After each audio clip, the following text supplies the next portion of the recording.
Welcome to the world of Delusions.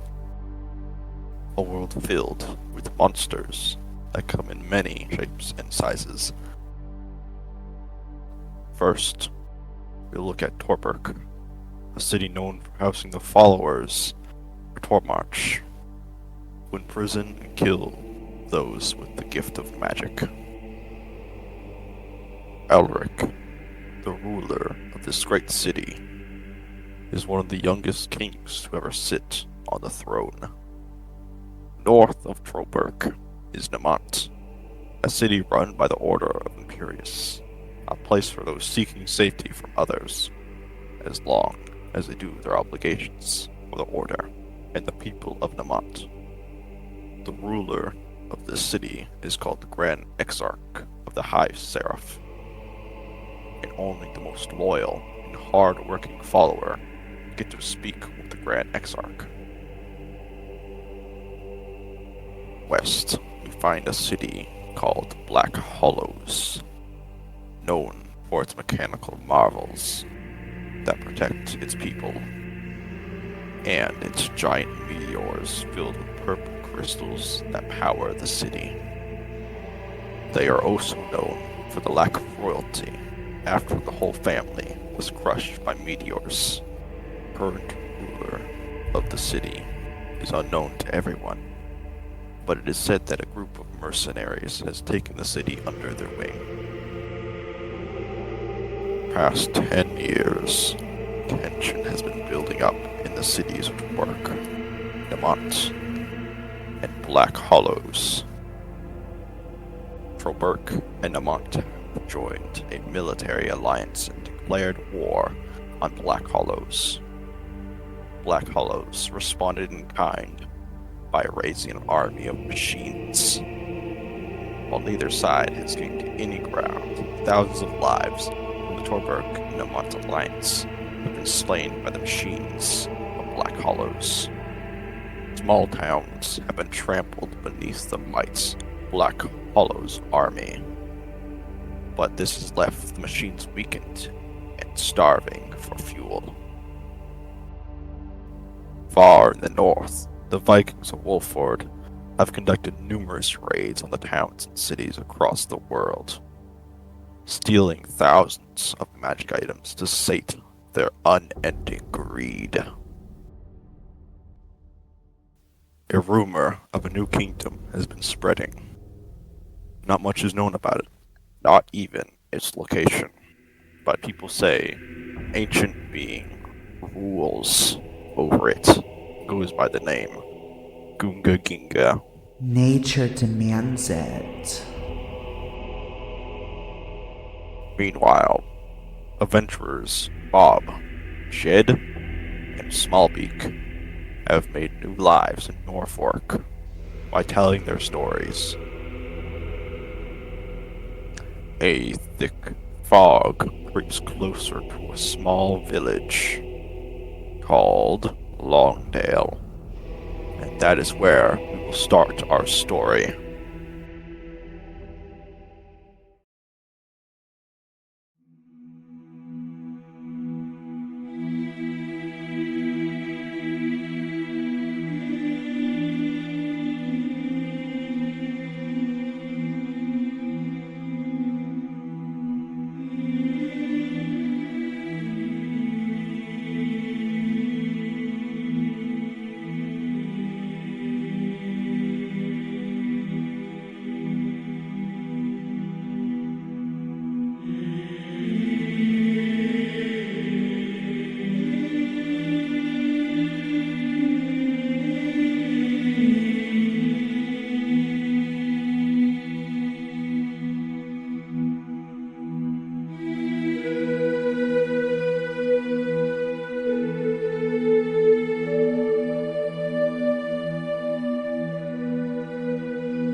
Sa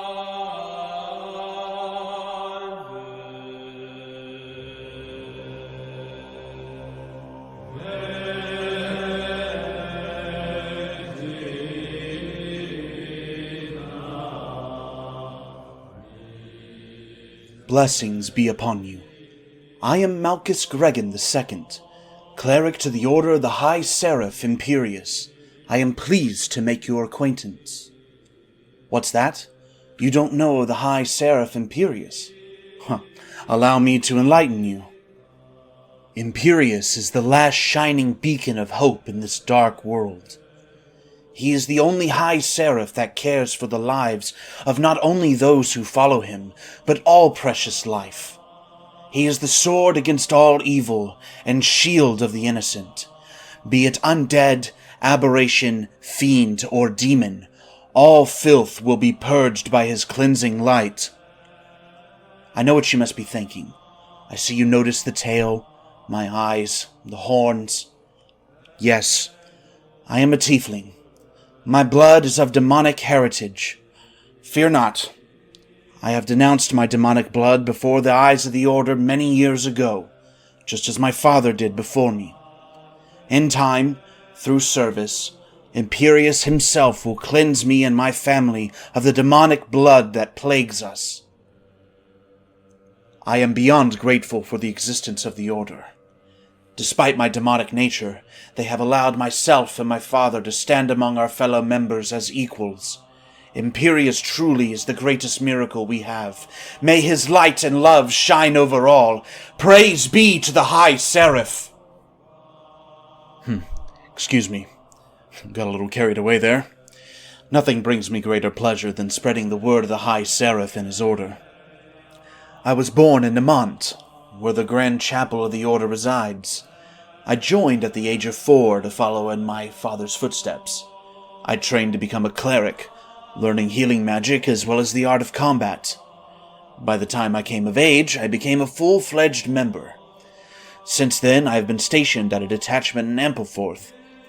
Over the years, I have carried out several missions, vanquishing evil monsters, recruiting members, healing the sick and wounded. The Order of Imperius does all it can to help those in need. Recently, I have been assigned my first high-priority mission straight from the Grand Chapel. According to the knights who are traveling with me, I have been handpicked specifically for this mission. It seems that I am finally getting recognized for my reliability within the Order. I am to recover an artifact from an old ruin near Longdale and deliver it to Nimont. I am told that within this artifact a great evil is sealed away inside. The artifact has unleashed some sort of curse on the town of Longdale. The town and its surrounding area have been shrouded by an evil fog. People have gone missing. Livestock has begun to die. The residents of the town are suffering. I've met a few interesting individuals in Longdale. They have come along with me to help rid the town of the fog. When I first laid eyes on Cragtoe, he struck me as a drunken troublemaker. However, that impression was short-lived. He's just a loud and boisterous dwarf with a strong taste for alcohol and an endless supply of stories. He may act intimidating, but beneath that hairy exterior, I can see a merry, kind soul. He's quite handy with that axe of his, too. I haven't seen many turtles, much less spoken to one. Lauren, however, has made a great first impression. He speaks a bit slowly, but it doesn't bother me. He seems very knowledgeable in the ways of magic.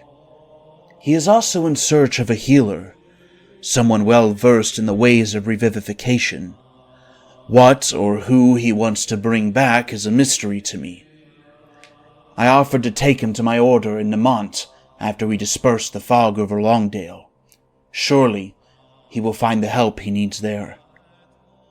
Lastly, we have a pale dragonborn woman. I will say, her appearance is a tad unsettling. She doesn't really say much, hasn't even given me her name. Could be one of those rogues, perhaps, with that thick cloak she wears.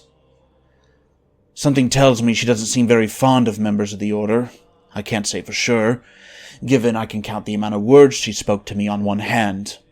However, her willingness to help the people affected by this fog tells me she has a charitable soul. I'm sure there is nothing to worry about. I am thankful for her help. Words cannot describe my excitement to undertake this mission.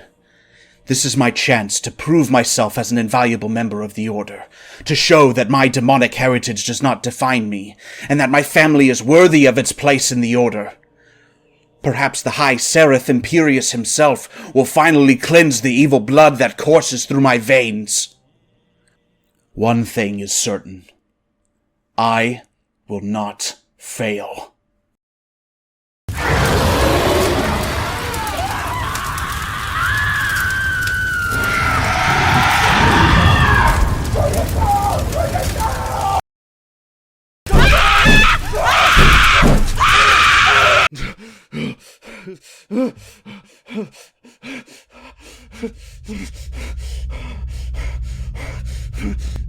No! No! No! No!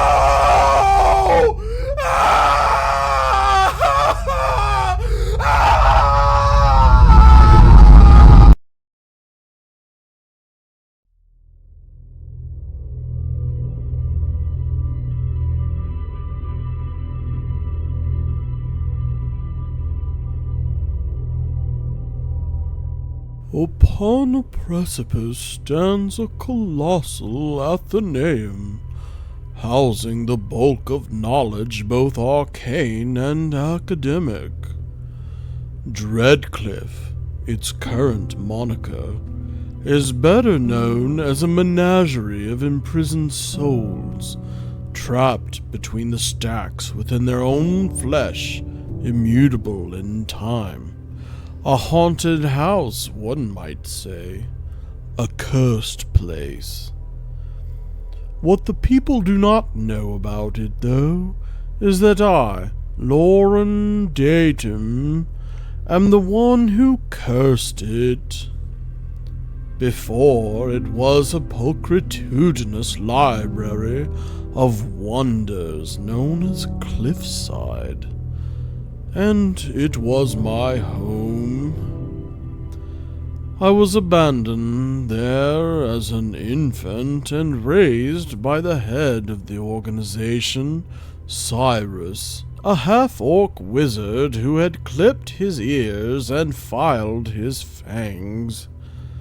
It was his solemn duty to research the arcane for the crown, to preserve knowledge, and to safeguard a selection of the crown's greatest magical treasures, located deep within the side of the cliff for which the library took its name.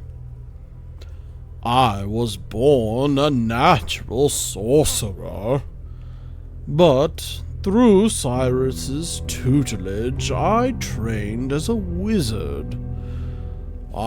But the natural wild magic in me was a beast to tame.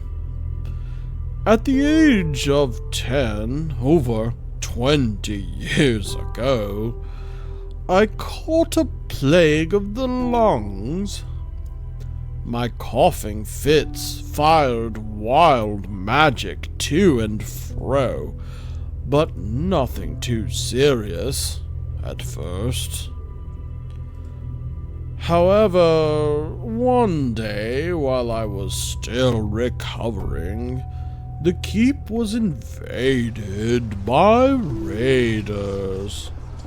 One stabbed Cyrus right through the heart as he covered me from their blows. But at that same moment, I released the greatest sneeze of my lifetime.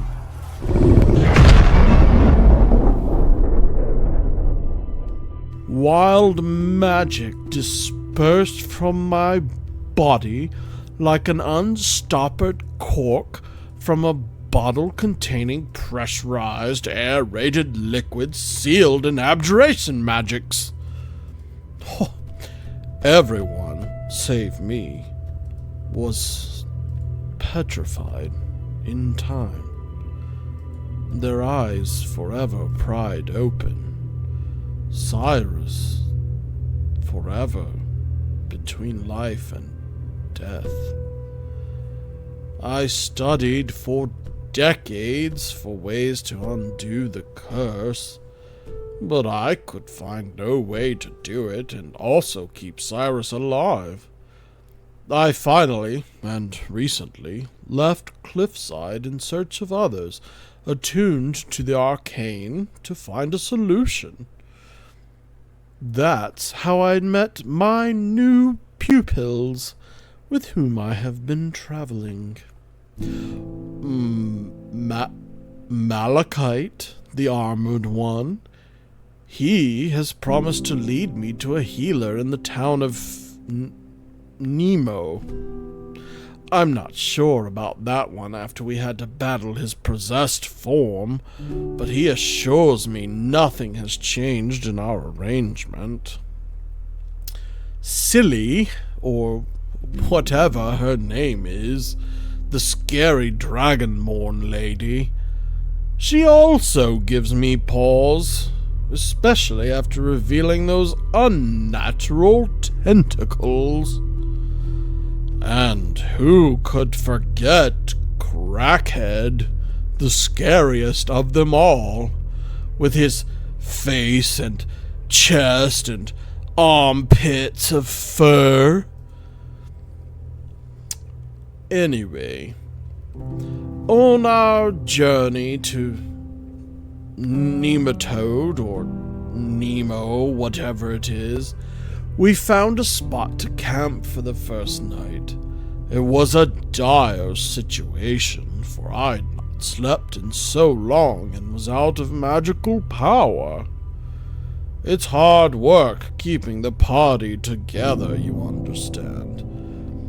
At some point while I was asleep, Crackwort tamed a fey creature he dubbed Alfred. Luckily, Alfred has been invaluable, though I am worried about its nature. Later, Maleficent? Milk Toast? Malady? Oh, I must sort these new names out soon. Anyway, later in the night, Malarkey was once again visited upon by some spirit or something. I wasn't really paying attention. I was too groggy, you must understand. But it all seemed to work out somehow. I didn't do anything. Alfredo Oh, is it Alfredo? Well, anyway, Alfredo found us a carriage. Oh my, how excited I was. Once we tracked down a horse to pull it, we managed to make good time on the road. We found a place to camp, and I taught my new pupils about the wonders of grass and how you could wilt it over a fire for more flavor. Mal, we'll call him until I can get his name down. Well, he did not seem to take to my dish. Really, what can you expect of carnivores and omnivores? I suppose they just have different palates. Anyway, we're still on our journey to wherever we're going, so hopefully we can make it there and find that cleric I've been promised an introduction to.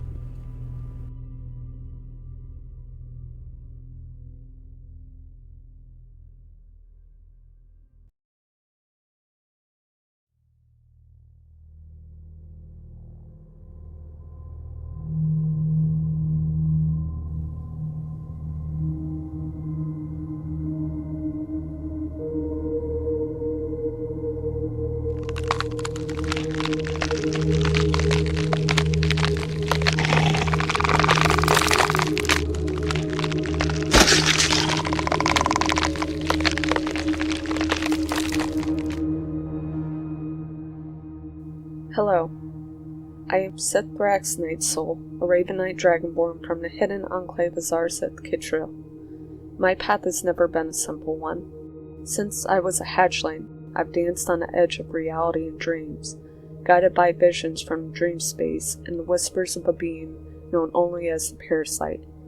It offered me power in exchange for a bond, and I, curious as ever, accept it. I see in realms unseen, and in return I must navigate the quirks and curiosities of its influences, like my particular obsession with bread and these tentacles, which I must keep hidden from prying eyes. I wander with a new group of adventurers, driven by something more than mere curiosity. The Parasite, my patron, has begun to wane. Its once steady presence faltering, leaving me with fragmented whispers and uneasy silences. I don't know what's causing this change, but I intend to find out. My journey with these companions might be the key to saving it, or perhaps discovering something far stranger than I can ever dream of. As for those companions, there's Cragtoe, a brewer who guards his secret brew as if it were a treasure more precious than gold, saving it for the tavern he dreams of opening one day, though he refuses to share even a drop.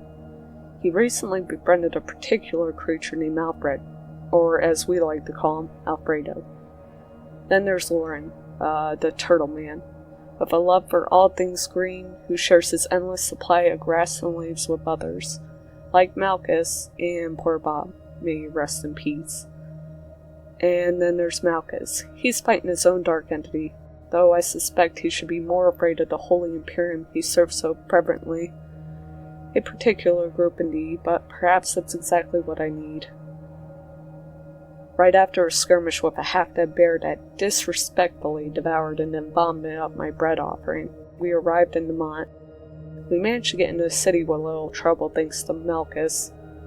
While the others went in search of a healer at the church, I ventured into the local pub looking for any scrap of knowledge that might help my patron, but found nothing. Instead, I met a unique, if somewhat deranged traveler who decided to tag along with me. When we returned, Bob was missing.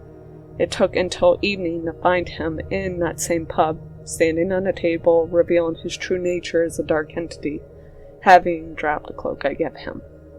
It took a lot of convincing to make the owner believe it was all just a prank. I was surprised to see Malchus so eager to find Bob, but that surprise quickly turned to dread as he dragged Bob before some fearsome jerk from the Imperium. Just as I was about to leap over the table and intervene, the man drained the essence from Bob, and cut down our poor traveler friend in a single merciless blow, before knocking Lauren and me unconscious. The last thing I saw was Malchus struggling with the darkness within him, becoming that infernal thing again. Will we get out of this one? Only time, and perhaps a bit of luck, will tell.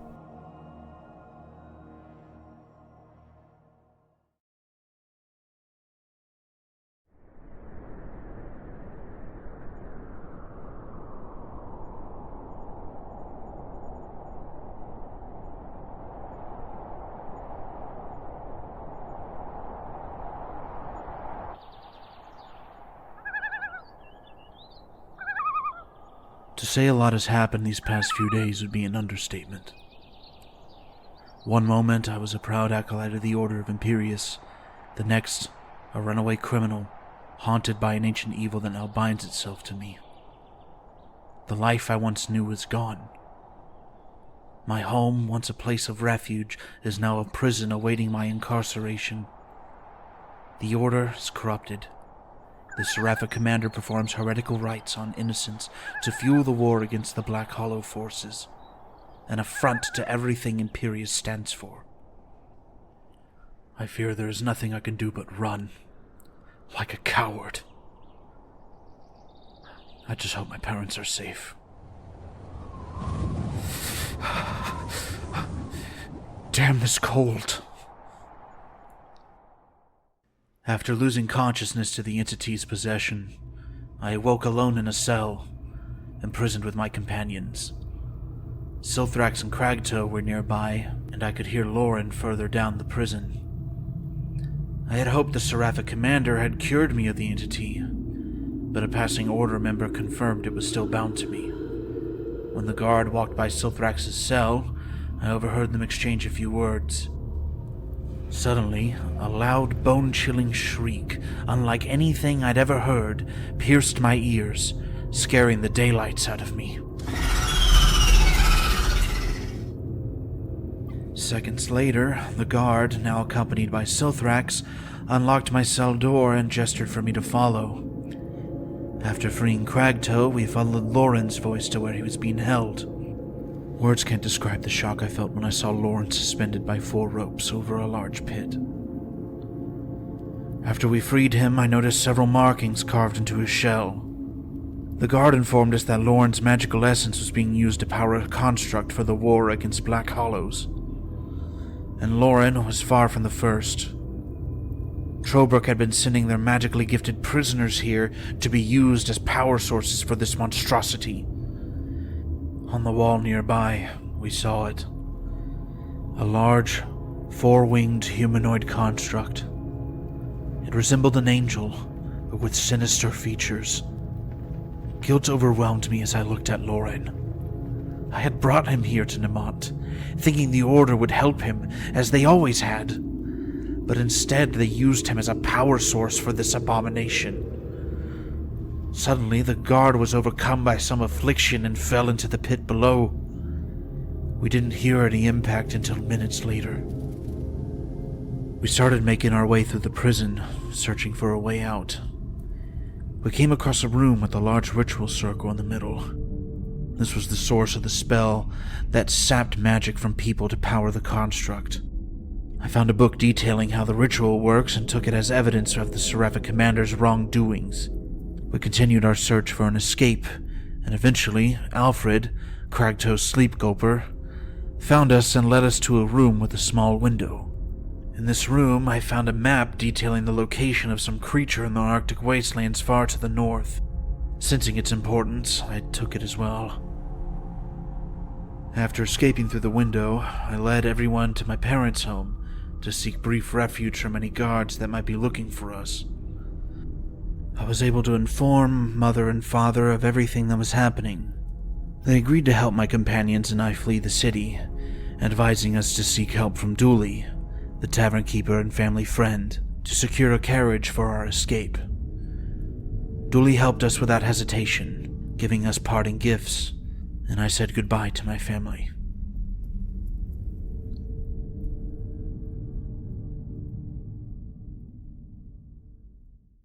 We spent the next few days on the road, heading north towards Wolford.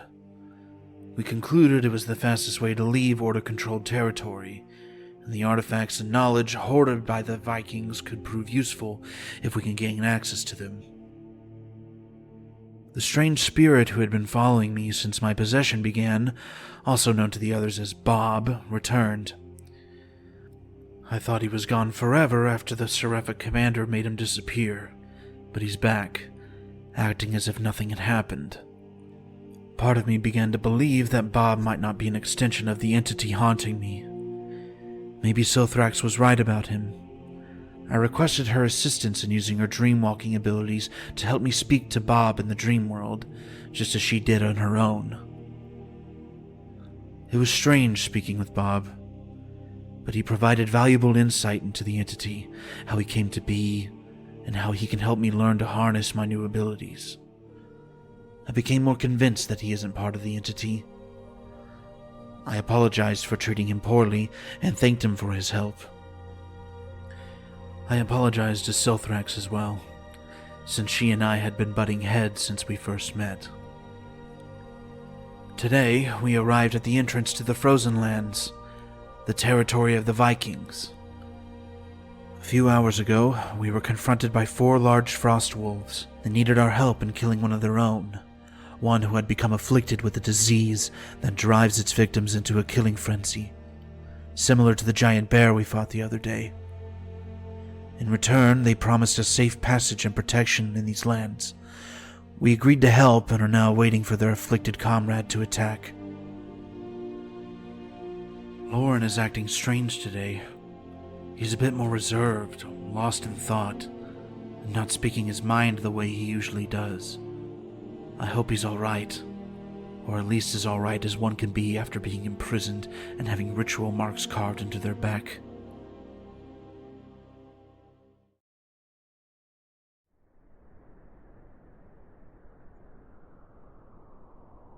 I can't run forever. It feels like only a matter of time before either the Order finds me or the entity takes permanent control. Perhaps I should try to find Imperius himself. Surely he will act once I present the evidence of the Seraphic Commander's heresy. But I don't know how to accomplish this. I don't know where to find him. The Seraphic Commander claims Imperius is sick and weakening. He must be lying, just as he did to Lauren, promising to help him. High Seraphs are immortal. What could possibly...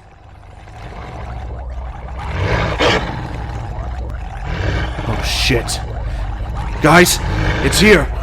Prepare yourselves!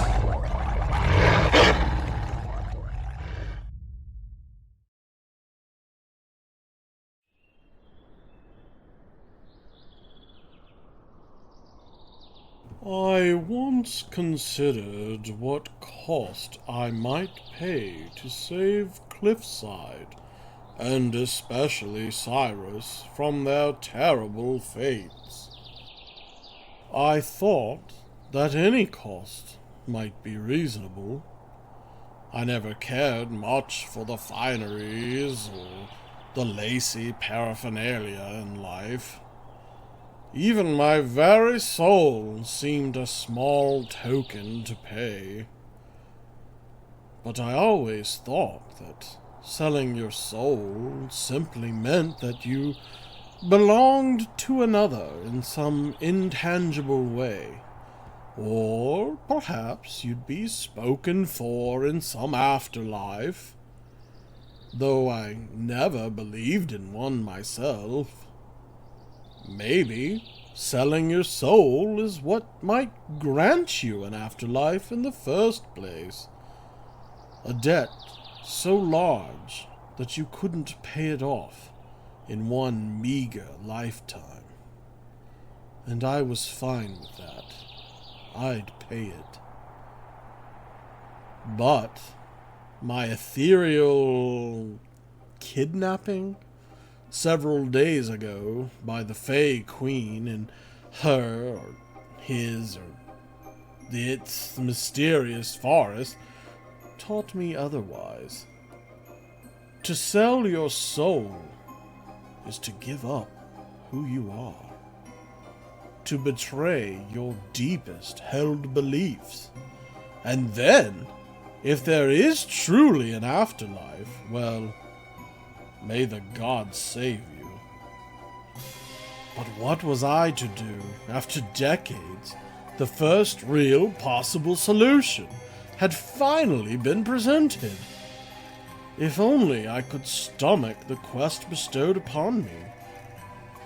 Then so, after Alfredo made quick work of that diseased wolf we'd set out to end, I slipped away from my pupils to carry out the Fey Queen's demand, burning down an entire forest. No, of course my heart wasn't in it. I knew there was no way to burn the forest down, not with non-magical fire. All the trees were covered in a large coat of snow, after all. I thought that perhaps if I showed some gesture that I was willing to betray my principles, the Fey Queen would take pity on me and grant my request. Never have I understood before now just how naive I can be. I have always highly prized my gift of intelligence, but I understand now that no amount of intelligence can prepare one for the consequences of actually living life outside of one's own hermitage.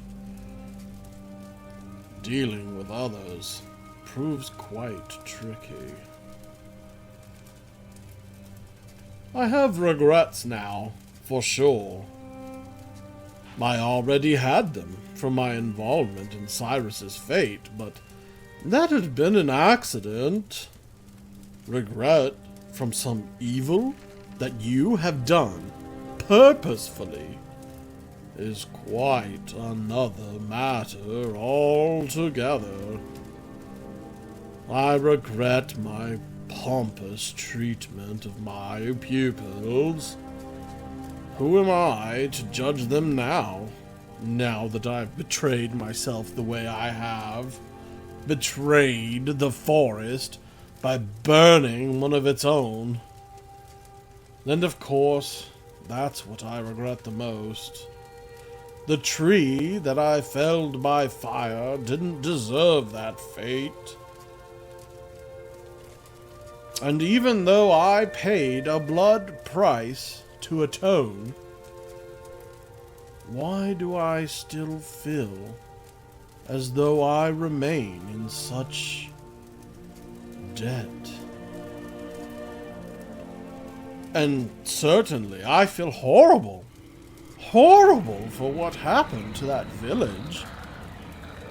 I thought that surely teaching them how to harvest bark from the forest without killing the trees might save them from starving to death. But who could have known that the gift of wine that we gave them had been contaminated from the zombie wolf?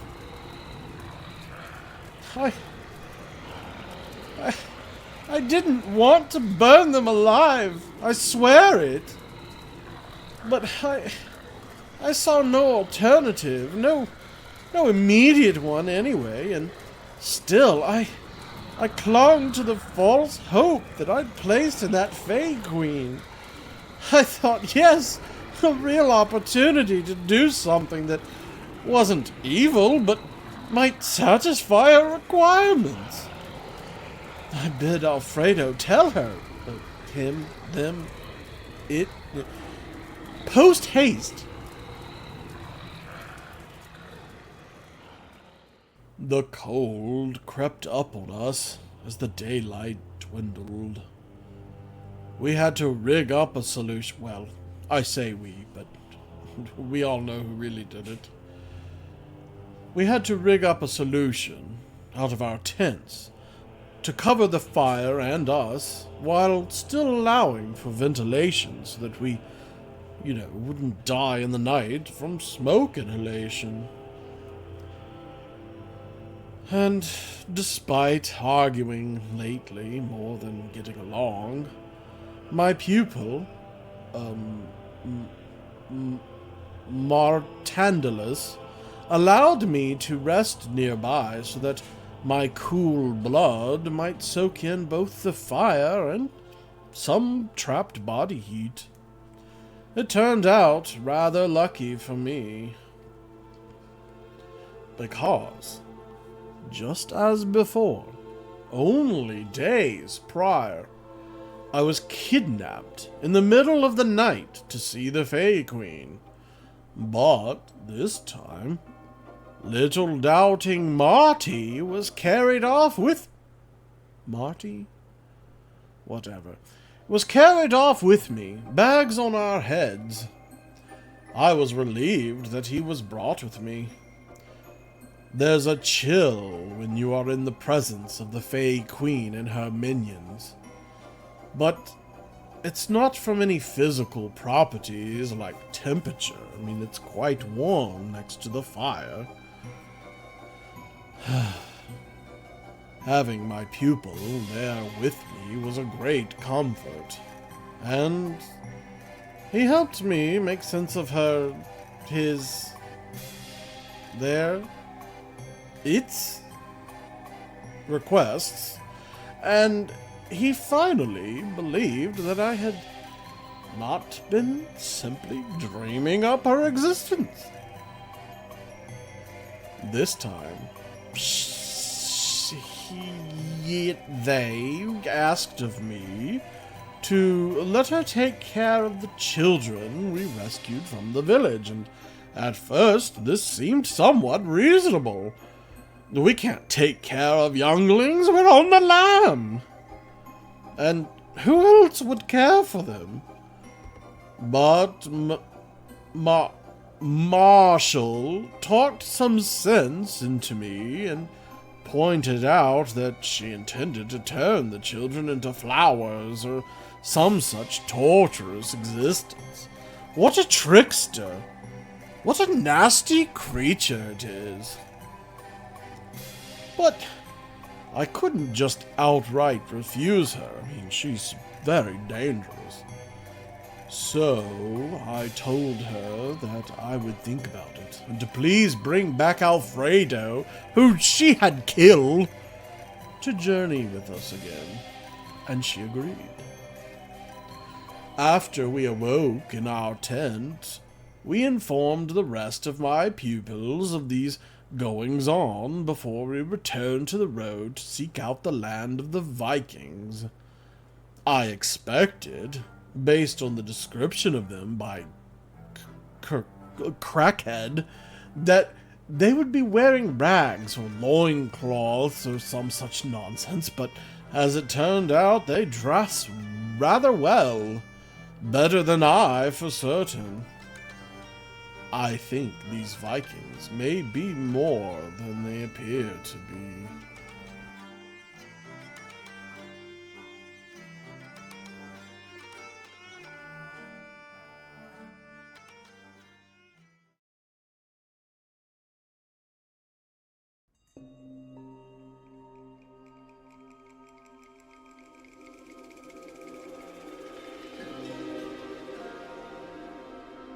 Hello, and welcome back. It is I, Flax.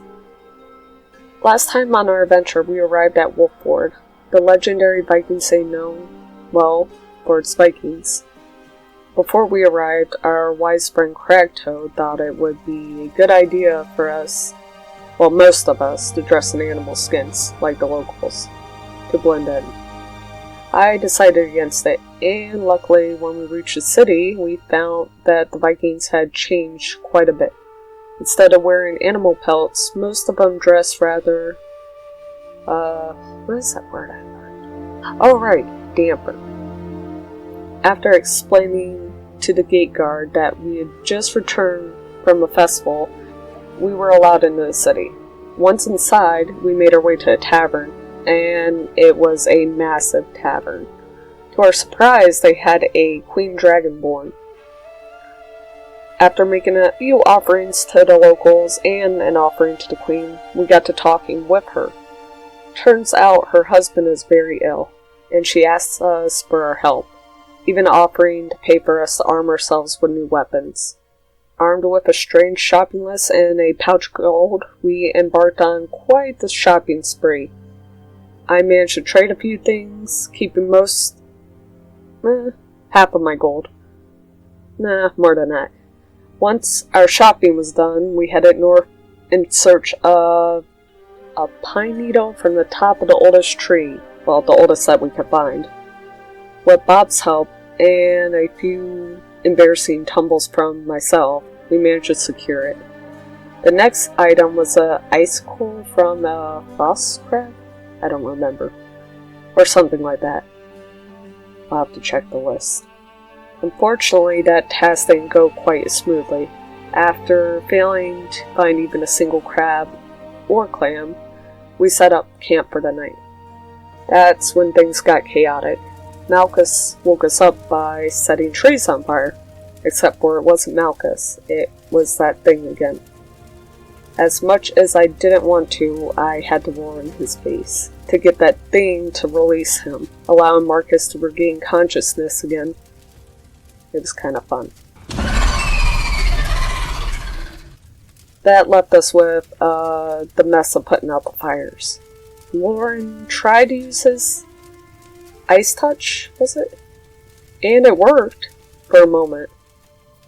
But then the flames turned into this cold blue fire, which didn't burn the trees or anything around it, but we could not put it out like you would any other fire. So, on instinct, I spell siphon most of it, and I think my parasite may have learned how to wield this cold flame. We're still trying to figure out how to put out the rest, but at least it doesn't burn anything. I don't get enough bread for these adventures, I swear.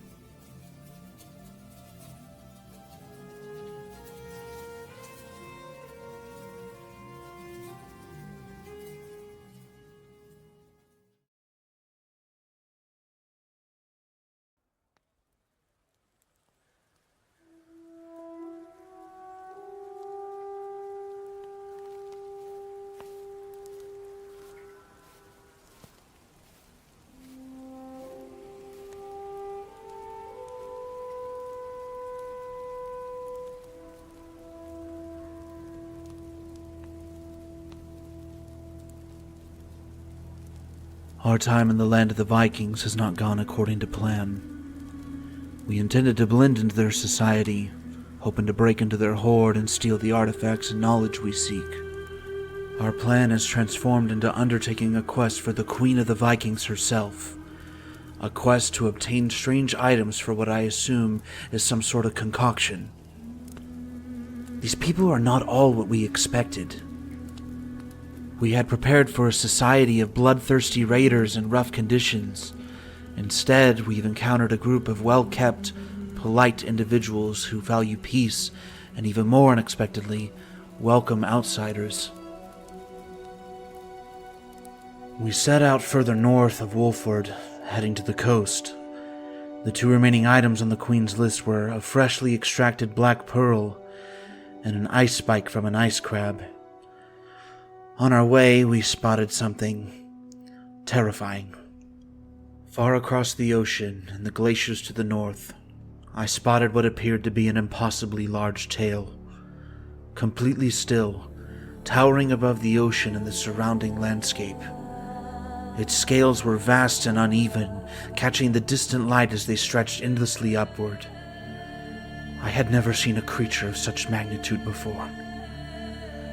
I cannot recall any moment in the previous days where either myself or my companions had spotted it. A creature this size would surely be impossible to miss. I cannot fathom how colossal the entire beast must be if all we saw was just the tail. Suddenly, I remembered something. While escaping the prison in Nimont, I stole a map.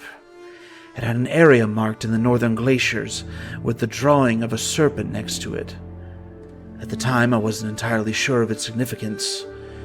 While it's still not entirely clear to me, if I had to guess, the Order likely seeks to sap the creature's magical power, assuming it has any for the war. Perhaps after we complete this quest, we can learn more from the locals about this serpent. When we reached the coast, we began our search for the remaining items.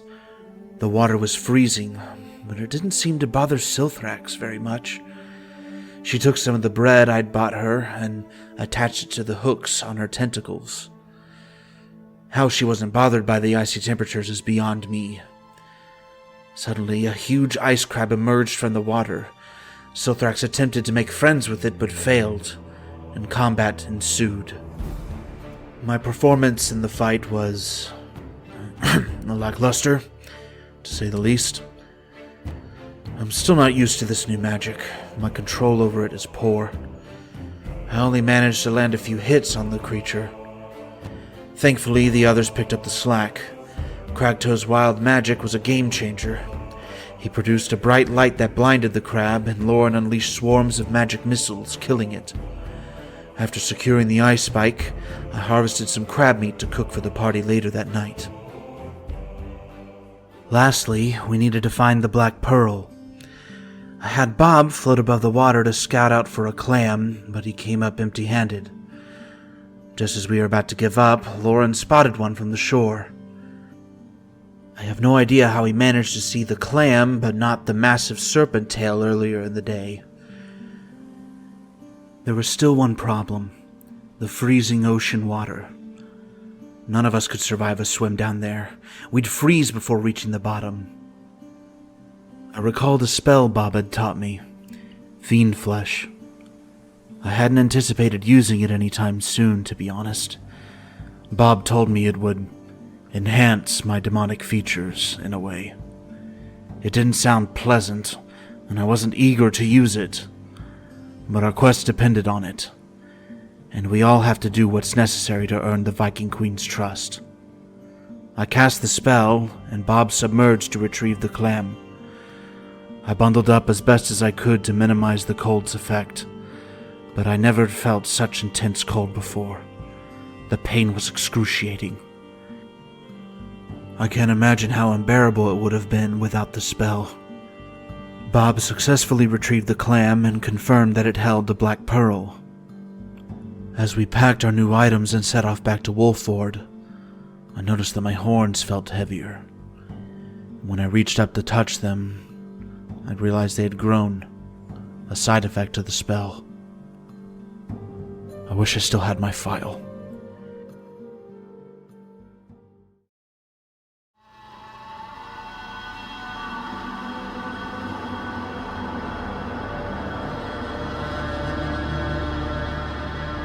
The entity still tortures me. It urges me to harm my companions, whispering commands that would lead to my death. My dreams are filled with images of the entity murdering me, my companions, and my loved ones. After my previous incident, Silthrax advised me that I should try speaking with it, to see what it truly wants and to avoid provoking it again. As much as I want to avoid possession, the last thing I want to do is engage with this abomination. It disgusts me. It deserves nothing more to be purged from existence. But if I refuse, it may kill my companions the next time it possesses me, for all I know. The next time I slept, the entity spoke to me. It wants to be free. Free from me, so it can unleash its terror upon the world. The only way this can happen is if I die, whether by my own hand or another's.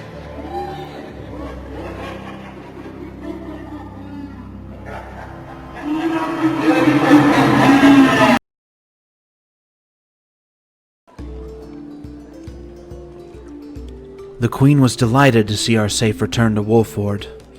We presented her with the items she had requested, and she quickly crafted a strange concoction from them, handing it back to us. Her Majesty then assigned us another task. If we succeeded, our reward will be access to the Vikings' Hoard, but she warned us that this mission would be incredibly difficult. Her husband, the king and warlord of the Vikings, has gone mad. This concoction is supposed to free him from his madness. He's holed up in the underground markets of Wolford and has gathered a strong following that now defies the Queen and her people. If we can cure him, we may prevent a civil war among the Vikings, and in return, we will gain access to the infamous Hoard. Imperious willing, we will find something within that Hoard to aid us.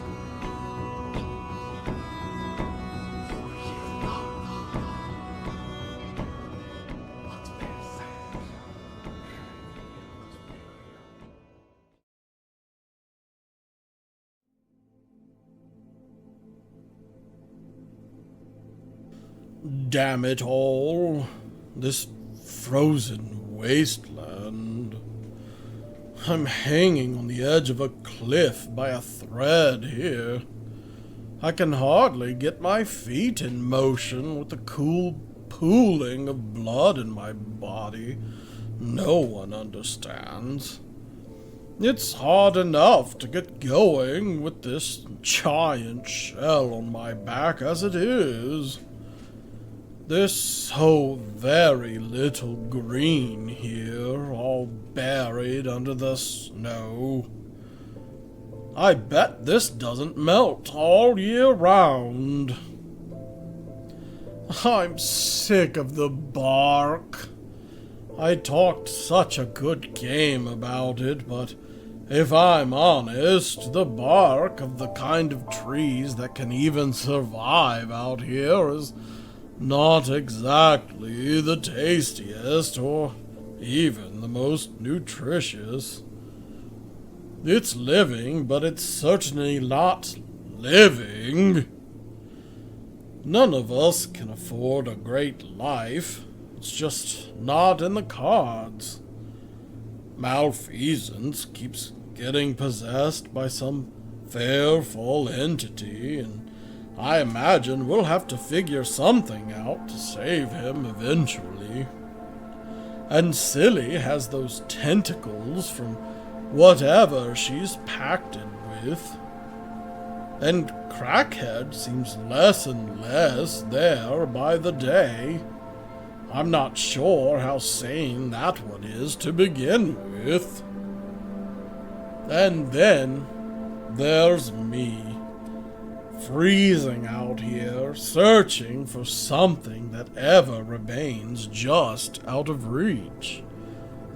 I can see salvation ahead of me, but ever does fate draw it back like a fisherman teasing with his bait, reeling it just out of reach. And what I fear most is that eventually I will swim toward it with all my might and finally catch that bait, whatever the consequences. We returned the items that the queen bid us fetch, and she had a potion made from them. But of course, there was one more request before we would be allowed to view the Viking stash of gold and artifacts. We were to cure the king of his madness. I'll admit, I should have questioned what sort of madness this was. I am a learned man, after all, but I've been so preoccupied with my own personal quest and failings that it just didn't occur to me. And what's more is that I lived so long in solitude that even though I've read many a book on political intrigue and theory, politics itself eludes me, and here we were assigned to essentially quell the beginnings of a civil war within this society we hardly understood ourselves. We were certainly relying on this queen to have noble intentions because we were doing whatever it took to get what we wanted. The exact thing I'm afraid of doing, ever since I very nearly fell for the Fey Queen's beguiling charisma. We were told that we must infiltrate the black market, as the king was underground and that was the only passage. I couldn't imagine what a Viking black market should look like.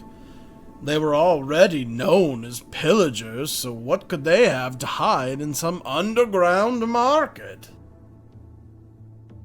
A lot of found items, as it turns out. I suppose they were considered some of the riskier stolen goods.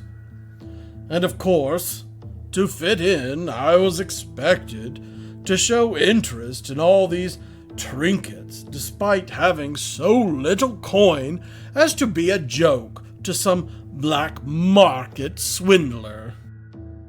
I looked around and I did see an opportunity to perhaps gain a little comfort back in our caravan, but again, I hadn't the coin, not really. And besides, all of these goods were stolen.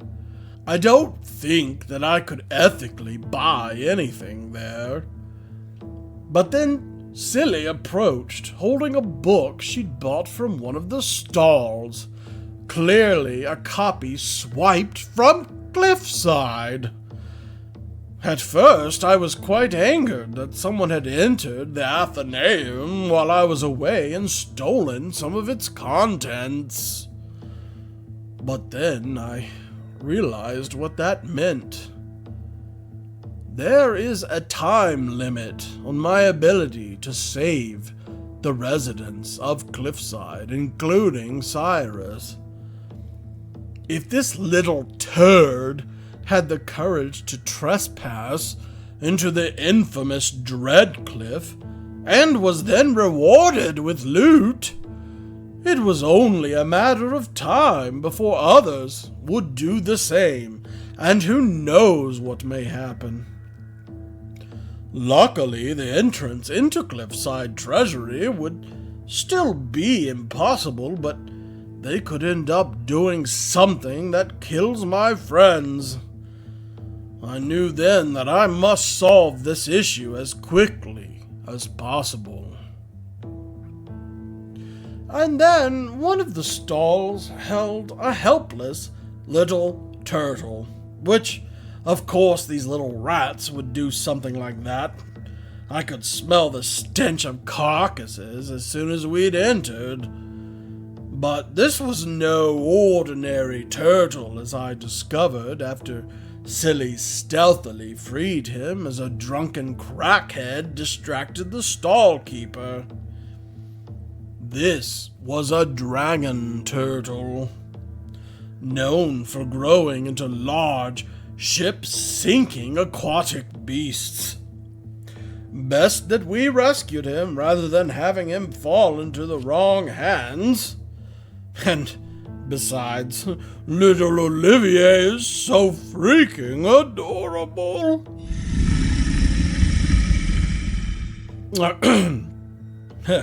I really wanted to outright adopt him as my own, as humans do dogs, but it's probably best that we return him to his mother in the wild. Mal-tempered scouted out a passageway using Bob, thinking that it would perhaps lead us to the king. Bob was gone for quite some time, and apparently at a distance that Malady could no longer sense him. Eventually, he came back into focus for him and was covered in rats.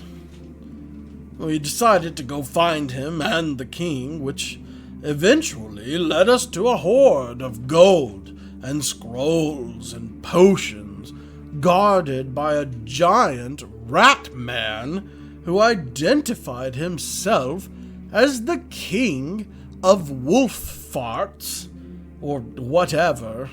The king we were looking for, at any rate. Silly tried to trick him, and when that didn't go so well, Marshall intervened and offered this Rat King a potion of Titan's vitality. Clever name. Of course, it was really the potion the Queen had made to end the King's madness. The potion reverted his form. It worked. I supposed it was less a madness that had come over the king, and more of a revolting rat transformation. But, of course, as always, whatever malady was rooted in malarkey decided to take an opportunity to attempt to possess him and kill the cured king. Silly tried her best to stop the possession, but even her best fell just short of sufficient. It was up to me, as their teacher, to put an end to this, but if I'm honest, I didn't really know what to do. So I tackled him. The entity tried to stab me in reply, but my glorious shell kept me from harm, of course. And that seemed to do the trick. I decided to remember that for next time. We returned to meet with the Queen, who was most grateful to us and expressed her trust in our intentions. She granted us the key to their hoard, so that we might find artifacts to help us. Inside, I found a scroll of particular interest that indicated I might summon some kind of being or beings. Marshmallow had found some kind of map that proved of interest to his own personal journey. I wasn't privy to the specifics, and Silly found another being inside of a jar that attached itself to her and granted her new tentacles, which seemed, I don't know, promising or ominous, however you might feel about that. So I thought, why not try this summoning? Maybe it would help me like the others seem to have been helped by these artifacts. Silly had to read the spell for me as I did not know the language, but we summoned some great and terrible looking beast that said it wished only to be free. And if I made a wish on him, whatever my heart desired, it would grant it, and then be freed from the scroll which bound it. Now, I must remind you, I have greatly desired to rescue my comrades for decades now, and I was currently freezing my tail off in the tundra. I'd already been baited by the Fey Queen and all these promises others had made to me only to be ripped out from under me like Malarkey's order when they tried to drain my magic. And the news that Cliffside had already been violated and robbed played over and over in my mind and demonstrated how little time I had to resolve this issue. So, sure, right? Well, why not?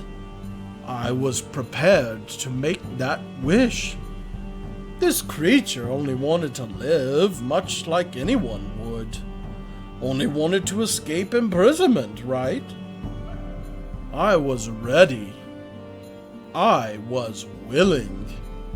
And we'd trusted the Wolfard's queen on less to get what we wanted, didn't we? Oh, but Markowitz expressed concern that it might be evil.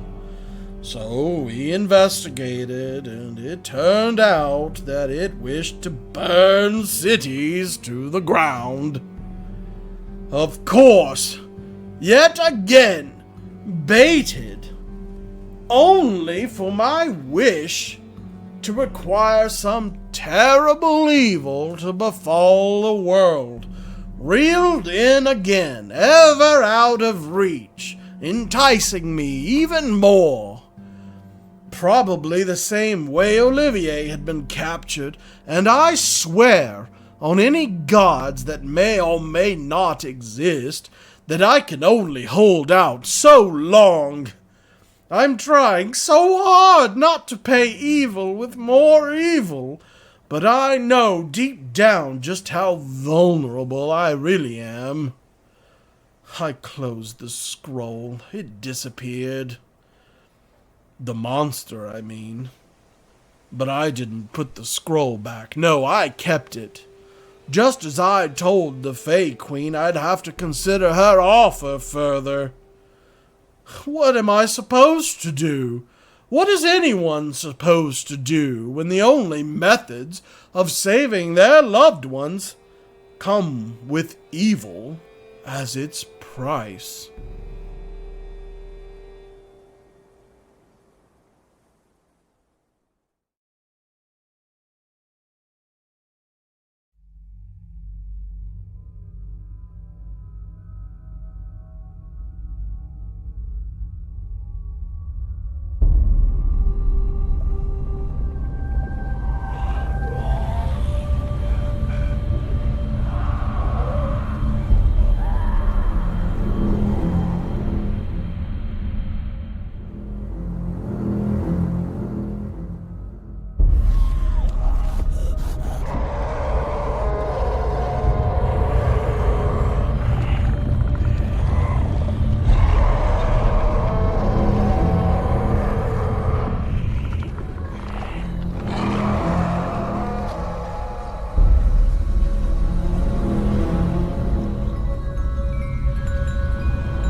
Well, the first thing that I have to say is that I'm not a particularly happy person at the moment. You know, I might have been drinking a bit, and all of a sudden I realized that we're in a place and there's blue fire and there's these dead ones coming at us and they're in this big pack. And some of my friends go right, so I decide to go left and split them, and I was hoping to circle the dead ones with some fire and hopefully burn some of them, but more importantly keep them trapped until me and my friends were able to kill the other pack that had split off. But things did not go the way I planned. Our DM decided to make the zombies kind of come out of nowhere on me, so I found myself trapped. And after I found myself trapped, I realized that there would be no escape, that I was going to be run down. I was going to be killed. So I might as well take a few out with me, huh?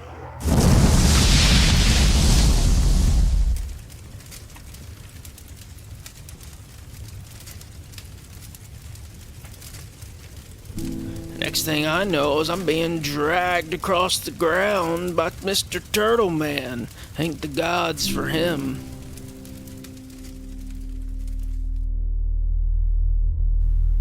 It hurts to breathe. It hurts to move. And good God, it even sometimes hurts to look in the mirror. What the fuck happened to my nose?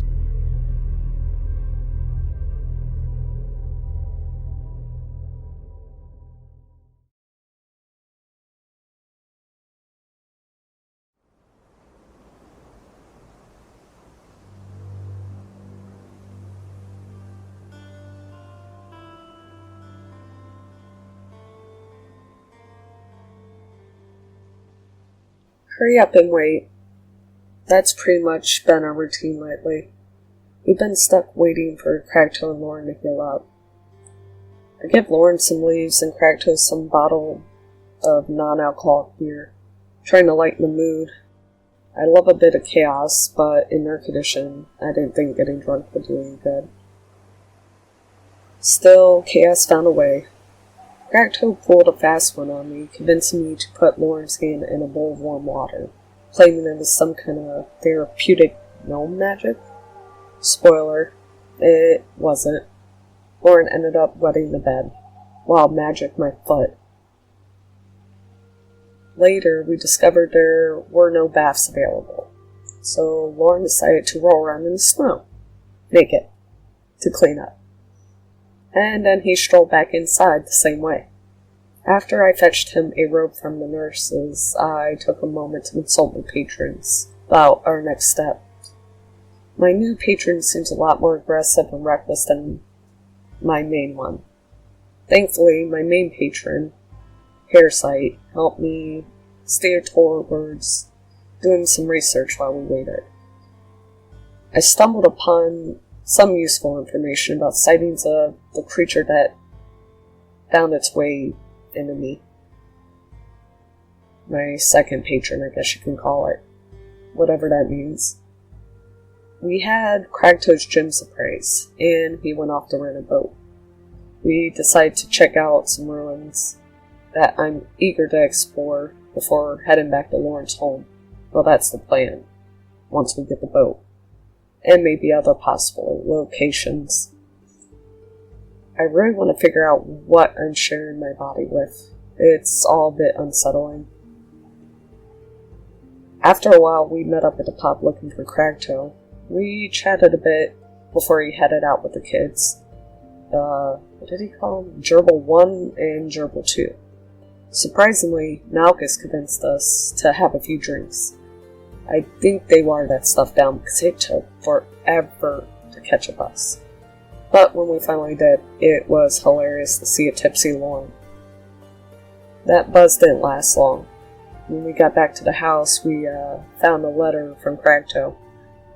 He decided to leave the adventure behind and give the kids a good life. It'll be quieter without him, but I wish him the best of luck, and I hope they all have a good life ahead of them. Maybe, I'll mail them some bread if we survive these runs. My friends, I don't look in the mirror and see a defeated man. I see someone who's been given a second chance.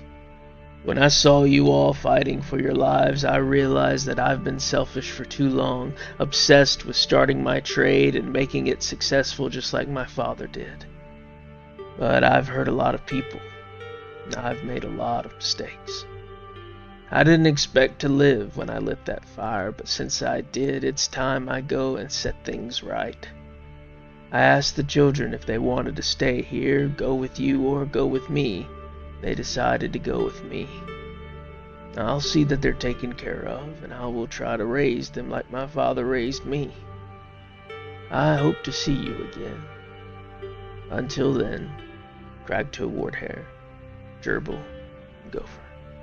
P.S. The money beside this letter will pay for the ship I told you about. And good luck, friends.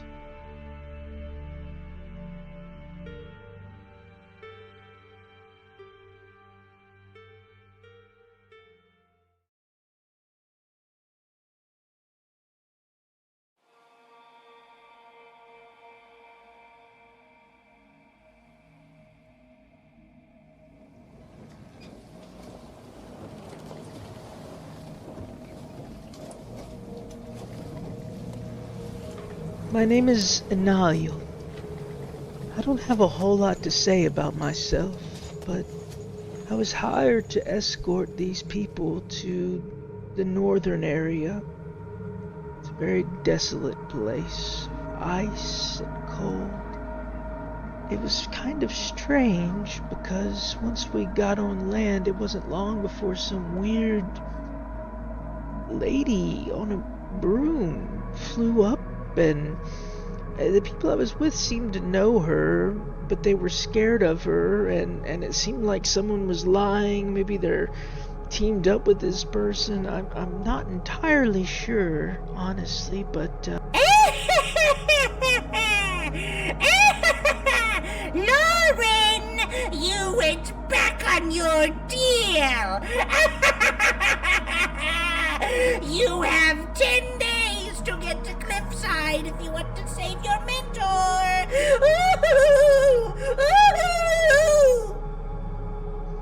after she left, a bad storm started to happen, and I didn't know whether we should go back or not, but I just had a feeling that we were getting close to where they were trying to go. I sensed this magical presence, and so we pushed forward, and we came to this place.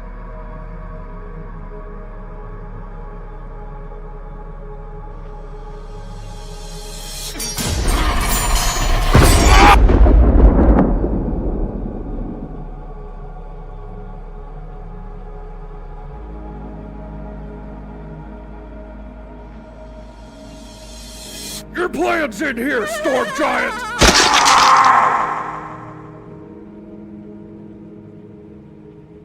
And it had giant jars. And the people I was with seemed to kind of know what they were looking for. She knew that there was some jars, but there was this one corpse that had been skinned.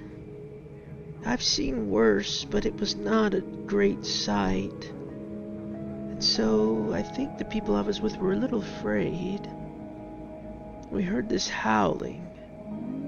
So I brought my team back in, and we eventually decided to kind of make camp. These giant creatures showed up. And I'm not sure if those are the ones that skinned that person. But we were able to scare them off, at least. I'm really looking forward to getting away from the ice, honestly, and heading back down south. As much as I love my job, I don't like the cold very much. I'm used to warm places. I was not made for the cold. I think I was born in the north in the cold. But for most of my life, I've been spending time in very, very hot places. So we'll see what happens, and hopefully we will make it back alive. And I will continue on my journey of enjoying life for once.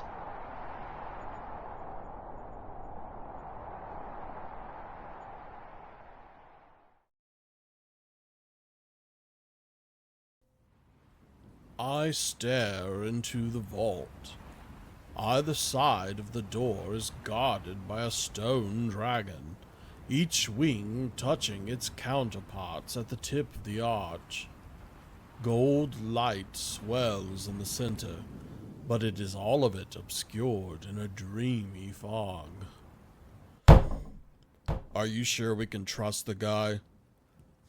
A hulking black half-dragon drops a heavy stack of tomes into the vault with a thud that reverberates against the cavern walls and spews dust, scattering the golden rays like sunlight through wisps of cloud.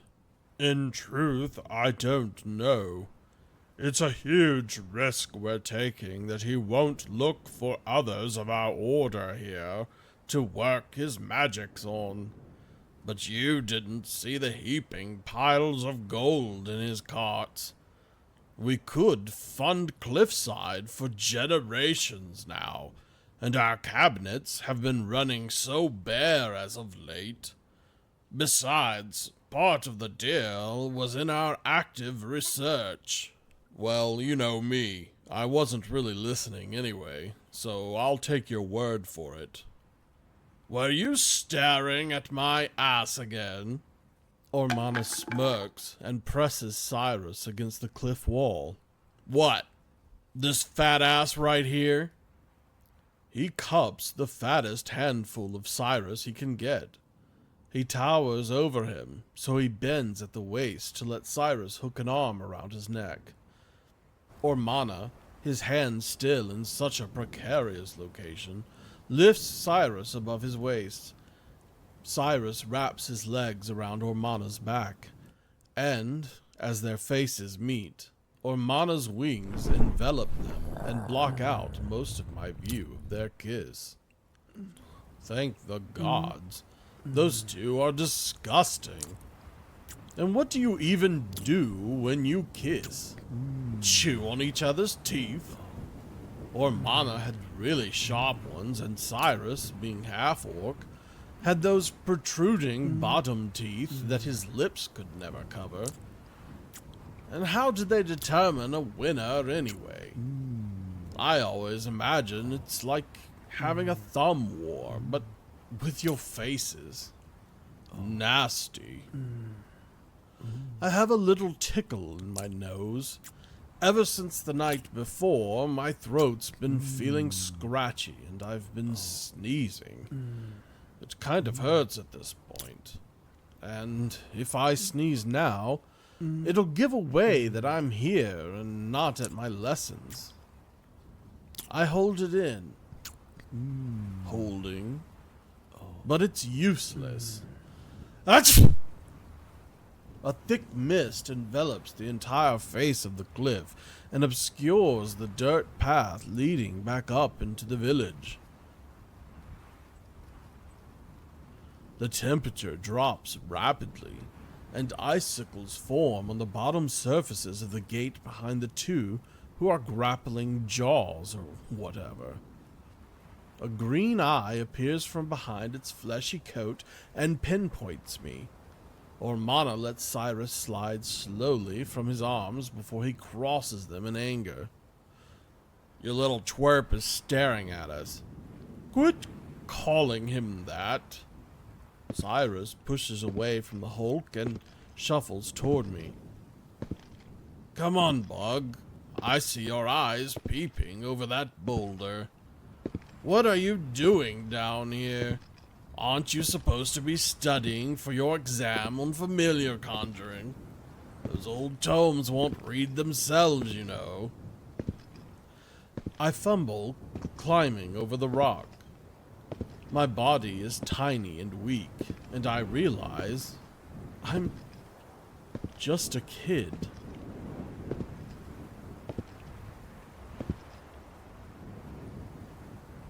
I trip my way into Cyrus's embrace, and he lifts me onto his shoulder.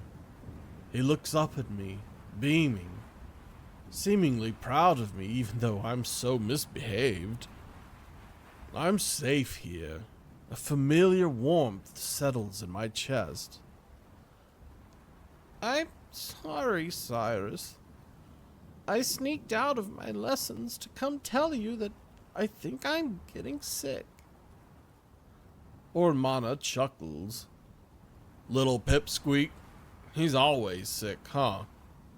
I don't know what is coming over me, but the urge is overwhelming and I stick my tongue out at Ormana. He's always teasing me. Cyrus must enjoy face wrestling with him a lot because I don't understand why they're always hanging out. Cyrus is too nice to be friends with a guy like him. You're lucky I don't pluck that tongue right out of your skull, kid. He sticks his long, forked tongue out at me. Come on, you're an adult, big guy, Cyrus says.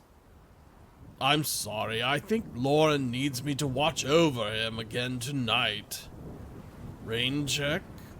Ormana pouts. Yeah.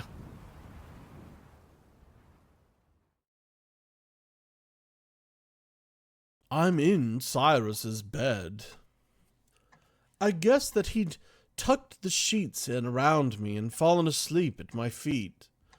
My throat is so itchy. I'm so thirsty.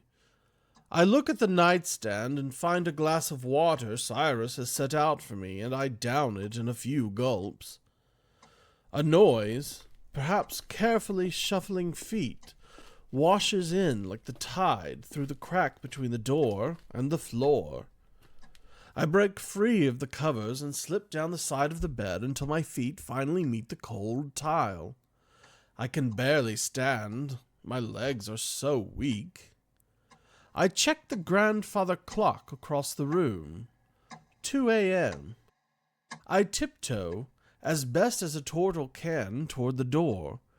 But my heart catches in my throat when I see Ormana stretched out over the floor at the foot of the bed, his hands clasped together with Cyrus's as they slept.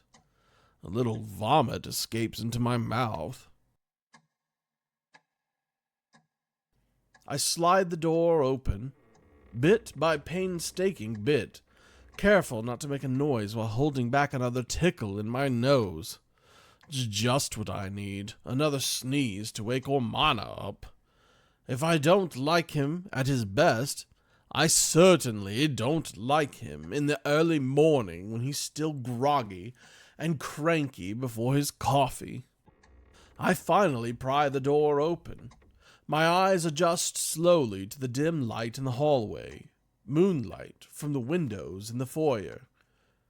There, in the doorway, I see a shape, a dark silhouette, the shape of a man. He presses a finger to his lips to signal me to hush, to cooperate. I gulp air through my nostrils and my eyes water, but I can't sneeze because I start screaming at the top of my lungs instead and dive onto the bed behind Cyrus. "Black Hollows!" Shouts from the other reaches of the Athenaeum ring out from behind the doorway. Ormana and Cyrus leap into action. Ormana lifts the man in the doorway above his head and throws him through Cyrus's bedroom window. The shattered glass rains down 3 stories onto the street below in a symphony of softly tapped cymbals. He turns back to battle, a much larger man that made his way into the room. Another sneaks her way inside, but Cyrus is quickly on her, clubbing her with his wizard staff. "Run, Lauren!" I jump back out of bed and run into the hall. I look in either direction at the chaos. Several wizards lie in pools of their own blood. Shadows are leaping room to room. I have to get out, through the entrance, make it to the village streets. I run down the hallway, scratching my nose as I dodge and weave and tuck my head and arms into my shell as needed to get through the shadows as best I can, but one of the men lifts me from the floor by my robes. I dangle there for a second in midair before Cyrus tackles the intruder and chokes him with his staff as the man's feet writhe and thrash until they don't move anymore, until even the last wheezes of air no longer escape his lips as his breath is choked out of him. We're on the dormitory side balcony, overlooking the foyer and its grand stairway. I'm almost out. I run down the side stairs on my little feet until they meet in the middle with the stairs from the opposite side. But my weakened legs finally give out from under me as I run down the last 20 or 30 steps. I tuck myself into my shell as I spin out, thump, thump, thump, hitting the corners of every step along the way until I'm left spinning on the bottom floor. I'm dazed, but I manage to stand and push through the room, spinning around me. I'm holding in that sneeze again. No time for that. There's a man descending from the middle of the stairway where I was before I'd fallen the rest of the way. He's gripping a sword in one hand. I hear Cyrus's voice calling out, maybe casting some kind of spell, but I'm still in a stupor and... Damn it, my nose is stinging from the desperate need to expel whatever is tickling my nasal passages. The man leaps from the 10th stair. I'm going to die. 5 minutes, that's all I managed. 5 minutes since I'd checked the clock upstairs. The one on the mantel above the fireplace, next to the staircase, confirms it. All of my magical training, but every spell in the book eludes me, and I've only managed to survive for 5 minutes. Pathetic. My eyes water from the stinging pain of holding back that damn sneeze for those 5 minutes. This was going to be my last thought. A sneeze I didn't even have time for.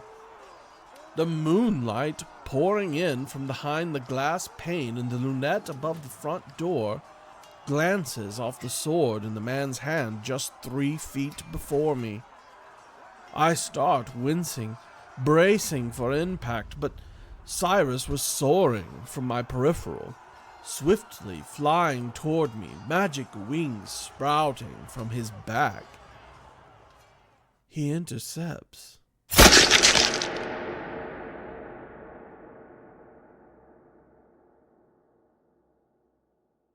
The sword pierces right through his chest, his heart on a skewer. Blood gushes from the back as the sword protrudes from it. His magic wings shatter. The shining remnants of it float away and dissipate. And I finally fucking sneeze!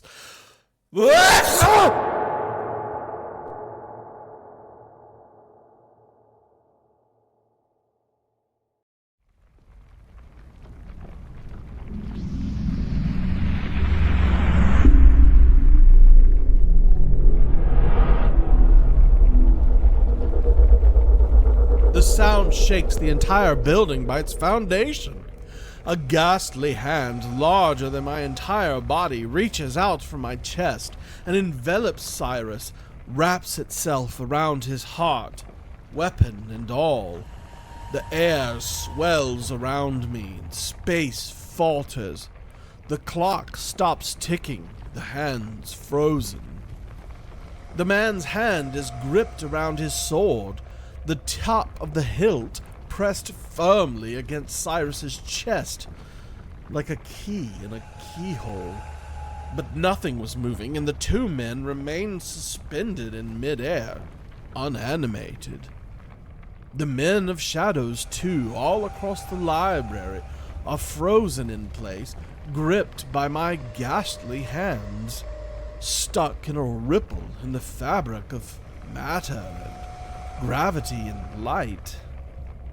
So too are the other librarians and wizards. Ormana dangled in the air next to Cyrus like a fly suspended in a fruit pudding. His wings remain mid-flap. His arm remains outstretched toward Cyrus, unmoving, desperately grasping for his lover, never to connect. And, just like that, reality ripples like disturbed pond water and shreds away from me until I come to in a field of snow blanketed in the dead of night and firelight. Something lashes out, digs its teeth into my ankle. Zombie. I become alert. Something else. Not quite alive, not quite dead. Using my eyes is like looking through aged glass. The world shimmers and bends in several directions. I hear Cyrus whisper into my ear, "What did you do to me, Bug?" I ask what he means, but his skin is melting off the bone. One eye drops to the dirt and rolls into my infected foot. I hunger, but not for leaves, not for bark. The Fey Queen appears. Her minions dance around me as the seraphic commander draws blood from my body. I shiver from his icy touch. The Fey Queen asks, "Well, don't you have anything for me? I can put your loved ones back together." I say, "But they've melted now like warm butter." "No matter," she replies. "I can reshape them from the mud, from your blood. Just give me what I seek." I remember it's in my pocket. I pull it out. The parchment unravels infinitely. The bottom rolls out of sight. A dark cloud rises from somewhere, and a giant arm reaches out for me. A monstrous hand grips me by the leg and dangles me over a campfire made of the largest tree in the forest. "You set me free. Thank you," it says as it burns Cliffside to the ground. "You failed us. You failed us. You failed us," cry the orphans. "We're dead now, because you released it," Malchus whispers in my ear. The great serpent slithers and coils around me. In a voice like Silthrax, it speaks. "Join us, Lauren. Join us." "Join us," says the Fey Queen. Say the orphans. Says Malchus. Says Silthrax. Says Cragtoe, who no longer has a face. Says the serpent. Says the beast from the scroll. Says the Queen of Wolfheart. Says the seraphic commander. Says Bob. Says Alfredo. The serpent lifts me over the giant pit where I was tied up and drops me. "Join us!" As I fall and fall and fall, and I hit the ground. Splat! It was a terrible nightmare to wake from. My ankle was still sore. My clothes and blankets were soaked in my own piss again. I couldn't believe that crackhead and the children had pulled that prank on me again. Oh, wait. Everything came crashing back to me harder than hitting the floor. Cragtoe was gone. The orphans were gone. Malchus wouldn't talk to any of us, and our ship had finally brought us to loading port.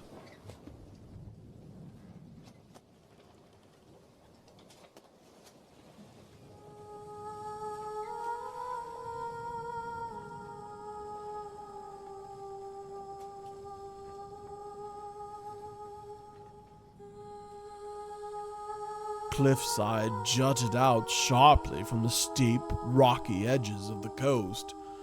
A harrowing sight. I don't know what awaits us. I don't know how this deal is going to work.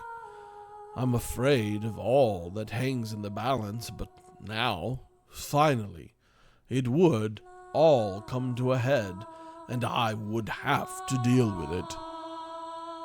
I still have companions at my side, though they may be more broken than I.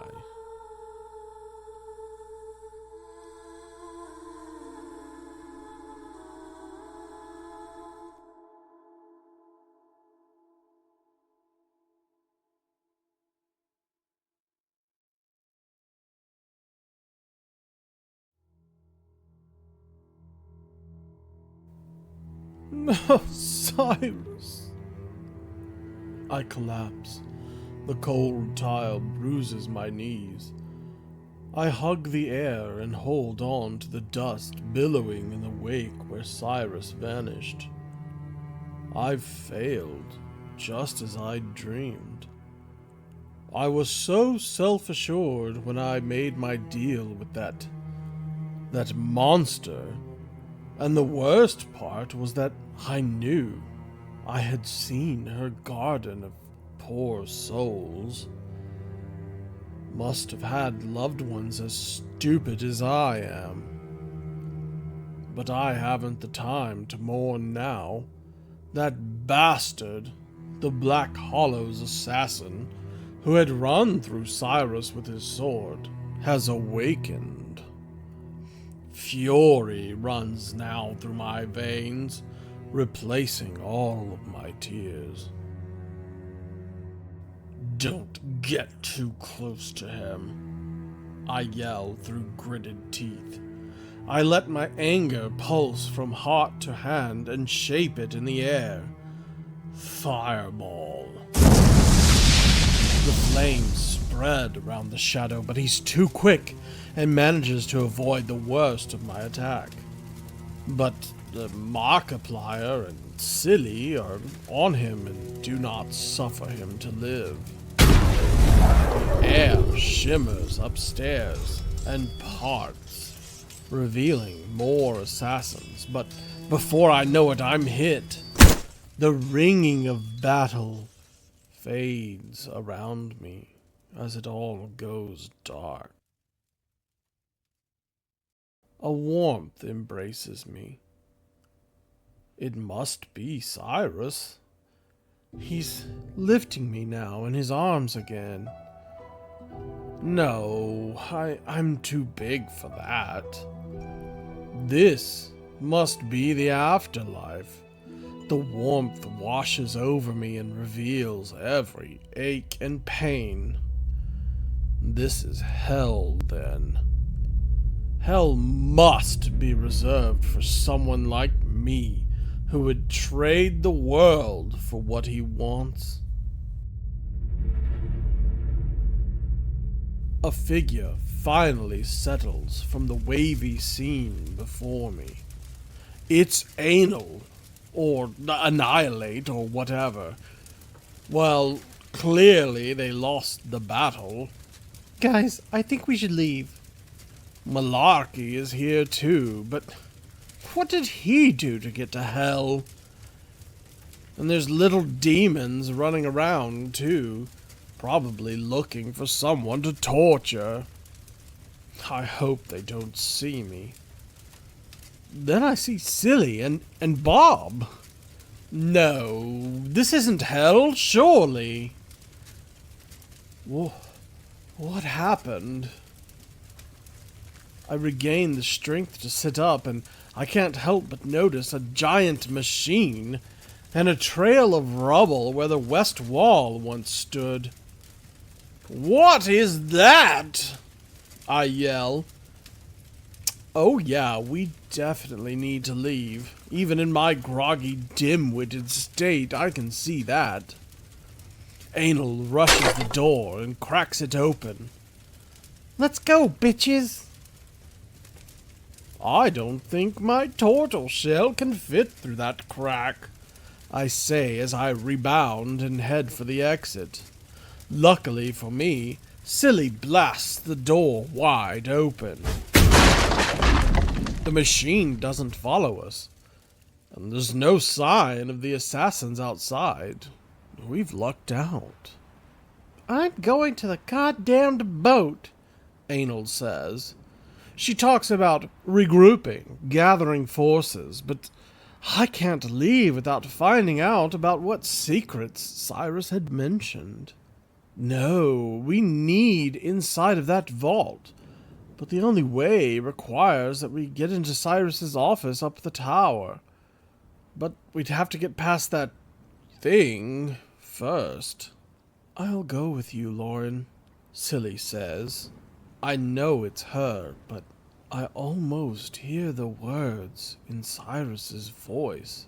He reaches out and grabs my little hand and leads me to my first lesson on spellcraft. "I'll be right here waiting for you, Bug. Always." I smile and skip to my tutor. When I turn back around, Cyrus waves, grinning at me, his teeth poking out. Mana is there too. He wraps an arm around Cyrus and smirks at me. I feel that same warmth again from when I was a child.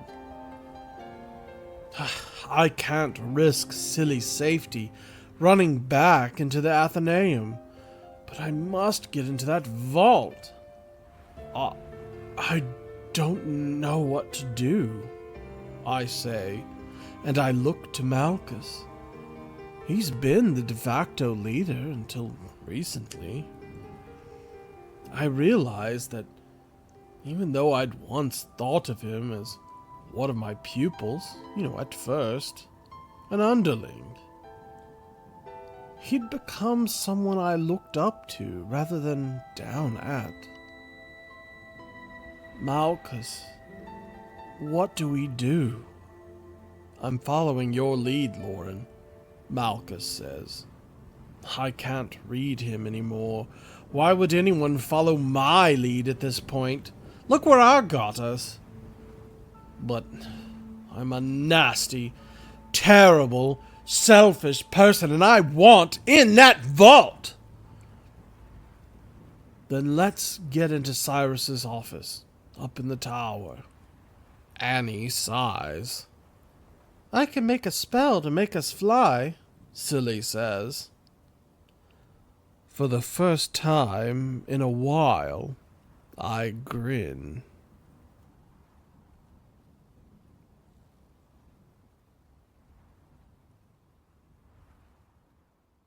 Guys, I think we should leave.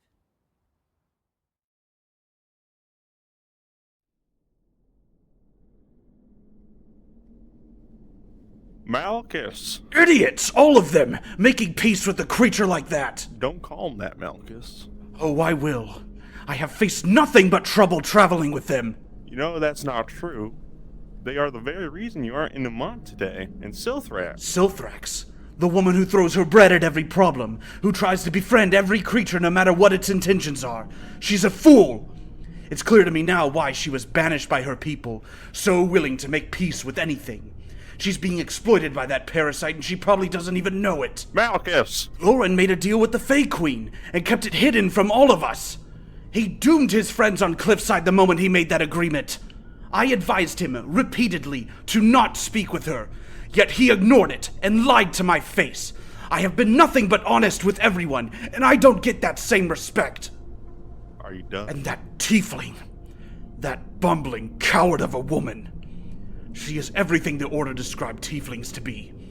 cowardly, weak-minded, foolish. We don't even know her, yet she tries to order us around like we're one of her underlings. She treated me as the threat when the real abomination was 10 feet from her. I wanted to do some good for once. I failed my mission. Longdale is in ashes. The people of Westwind were massacred, and we almost saw Wolford destroyed. I saw this as an opportunity to fulfill my oath, prevent another Westwind, make this world a little better. But no, it persists, and Black Hollow forces are exploring those ruins as we speak.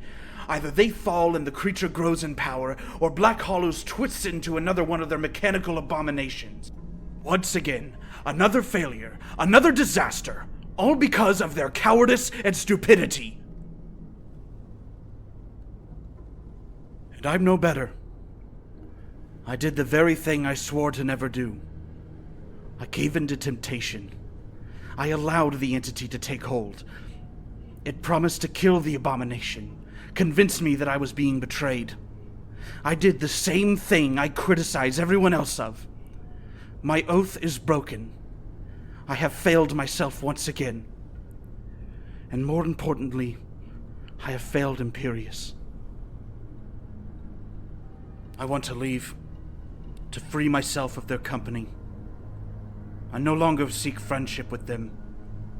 I will stay until I've helped Lauren lift the curse of Cliffside. I owe him that much. But when we leave there, I will go my own way. Be rid of this entity, and above all, find Imperius.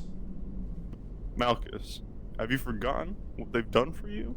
They've helped you see the corruption in the Order. They've helped you escape Nimont. They've saved your life countless times.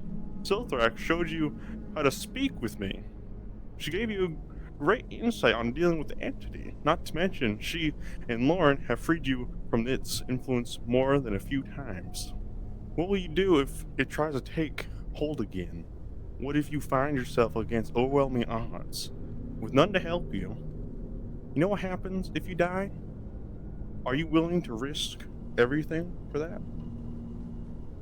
As far as I see it, Malchus, you are no longer considered an Order member in their eyes. You should not bind yourself to the oath from an organization with corruption rooted so deeply within it. The Order hunts you. The entity can attempt to take control whenever it pleases, and you're traveling through unfamiliar lands with no guidance. You need allies. You have them, and they want to help you. I can't stop you from leaving, but I want you to know that Lauren and Silthrax clearly care about you. And it's in your best interest, and theirs, for you to keep traveling with them. Your chances at freeing yourself and finding Imperius and freeing the Order of its corruption are best accomplished with help. Please consider this. For the sake of everyone you care about.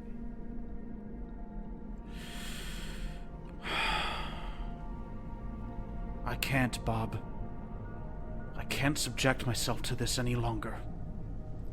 If I need allies, I can find better ones elsewhere. Okay, Malchus. If you feel that is best, then I'll follow you.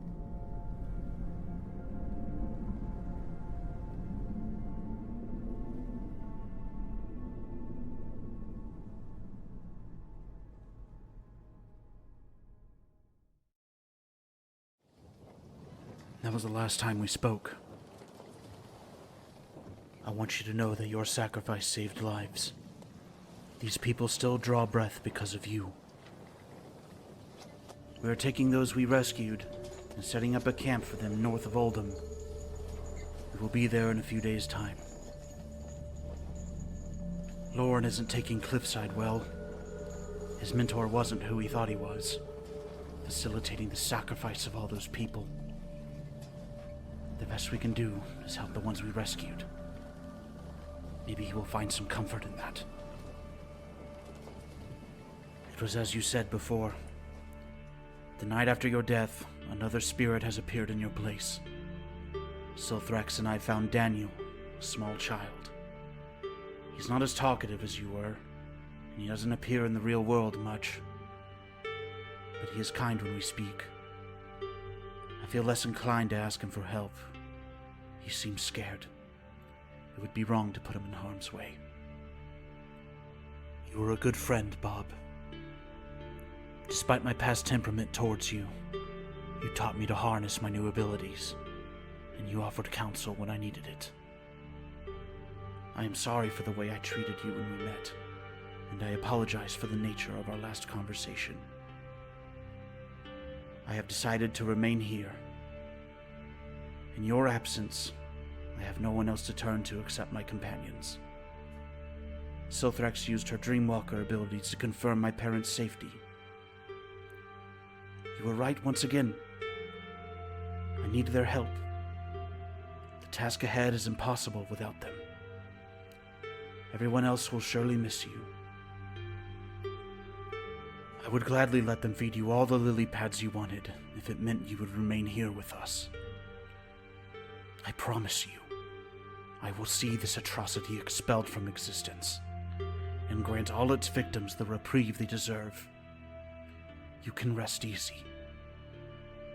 Farewell, my friend.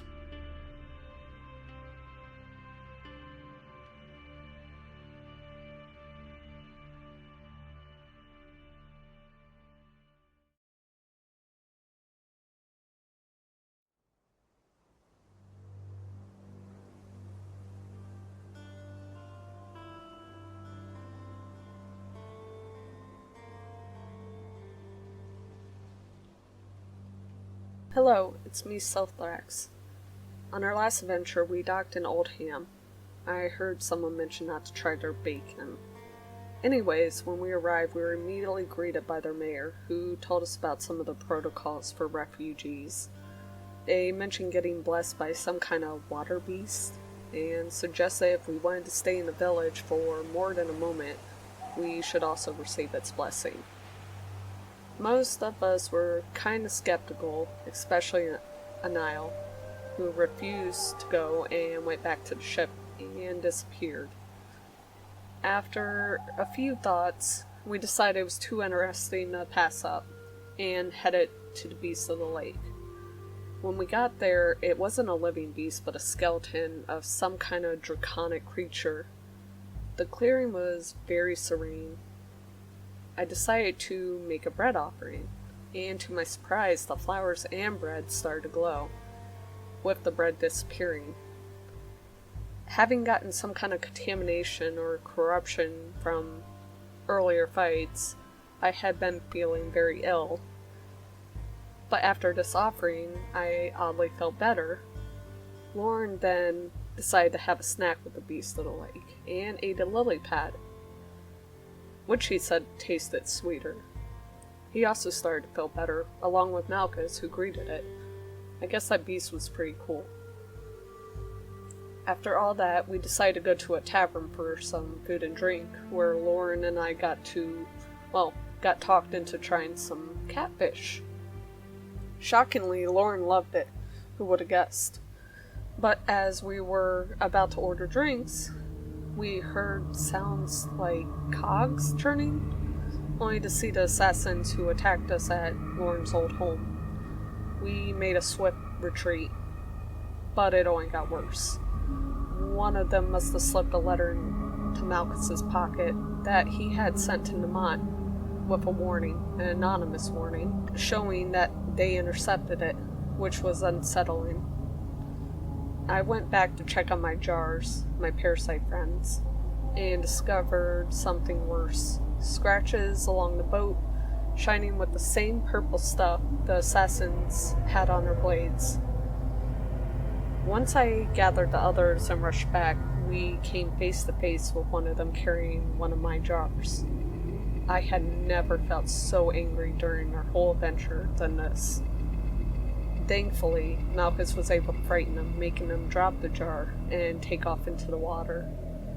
After securing them all and closing the big one after a quick chat, I came back up the stairs only to see a hideous goose approaching Malchus. It had so many heads and was ferocious. It knocked Malchus out, but Anile saved him. It took a while, but we defeated it. When the others went to tell the town that we had defeated the Goose of Doom, I noticed some babies in a tree. Feeling bad that they were motherless, I offered them some bread. One flew off, but the other one took a liking to me. I hope this benefits us in the future. Their mother was one heck of a fighter. Once the others made it back, I learned the town had showered them in gold, 150 pieces to be precise. So, with our gold, our jars, and our attack goose, it's on to the next adventure.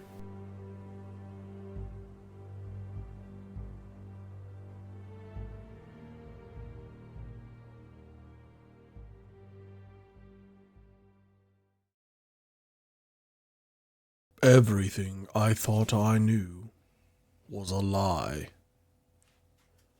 It's this same thought, day in and day out, suffocating any other thoughts I might have. It's hard to even read like this, though I somehow managed to skim through a few tomes. But even that reminded me of betrayal. Silly tosses a piece of bread by the mouth of the skull of the beast of the pond. The bread disappears as the flowers growing on the skull begin to glow. I tell it hello, not knowing what to expect. There's that warmth again. Spreads through my body and I feel more awake and more rested than ever. It doesn't make sense. I've never read anything about such a beast. Curious. I touch the beast's skull. 1,000 years pass in an instant. I see the beast's entire life. I see its afterlife. I see the fight between it and the giant serpent.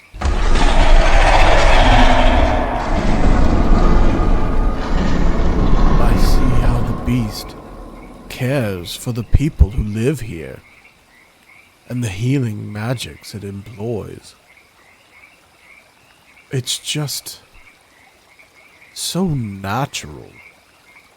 It's nothing like how I learned spells from old tomes and doing drills every day trying to master the techniques. It's more like those magic spells that always came so easy to me. Like a second nature. Ones I just inherently knew. And knew how they worked. So it is for the beast. My comrades inquire about my status. I tell them I'm fine. I tell them I just have to process what's happened. There's truth to it, but really, more than anything, I feel relieved. A great burden has been lifted. I don't have to continue this way. I can use my natural abilities to do some real good. Maybe even make up for the evils that I have committed. One day, perhaps, I will have the power to save Cyrus and Normanna, but it's no longer my primary goal. And, even if I can, they will have to answer for their own atrocities. They aren't my family anymore. And maybe they never were. I don't know. And maybe now I don't even have a family. But Malchus, Silthrax, even Anile, I still have them. and they're counting on me. No more tomes, no more drills. From now on, I will focus on magic that helps my comrades accomplish their goals and put an end to these sacrifices. I denounce wizardry altogether. I will become what I was born to be. I am a sorcerer.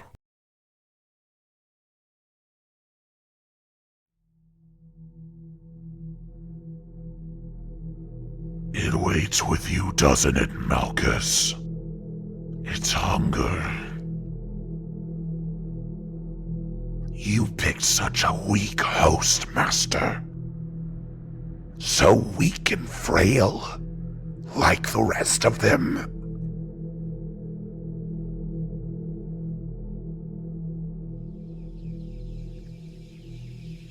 Despite how grim things have gotten, it's nice to be back on the road again. Spending weeks at sea on a ship crowded with refugees will make anyone go insane. I am happy those refugees will have better lives ahead of them, at least as good as Black Hollows will allow. I can't say for sure, but the people in these outlying villages seem very content with their lives under Black Hollow rule. I know for certain those refugees won't have to worry about being imprisoned for their magic abilities. It's better this way.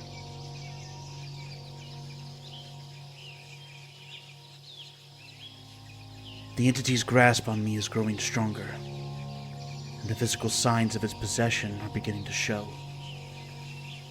During our battle with that monstrous amalgamation of corpses, my forearm detached itself involuntarily and shot towards the creature, impaling it. Almost as fast as that happened, my forearm regrew. No sign of trauma or anything, as if my arm was there this whole time. The following morning, I awoke feeling very sick. I began to vomit this strange black tar. As it pulled on the wood flooring of the ship, it began to eat away at the wood, boring a hole that allowed water to creep into the ship's hull. We were able to quickly offload the carriage before the ship sank further into the water. Fortunately, it didn't sink much, and the villagers of Oldham said they would repair the ship during our absence. We didn't tell them what caused the damage to the hull. After assembling the carriage and gathering all our supplies in Silthrax's jars, we set off south to Norfolk. Lauren seems to be doing fine since our time in Cliffside. In fact, he seems more relieved than anything. I noticed that he had stopped using the magic he'd been using for the entirety of our journey. Instead, he began using this healing magic I had never seen him use before.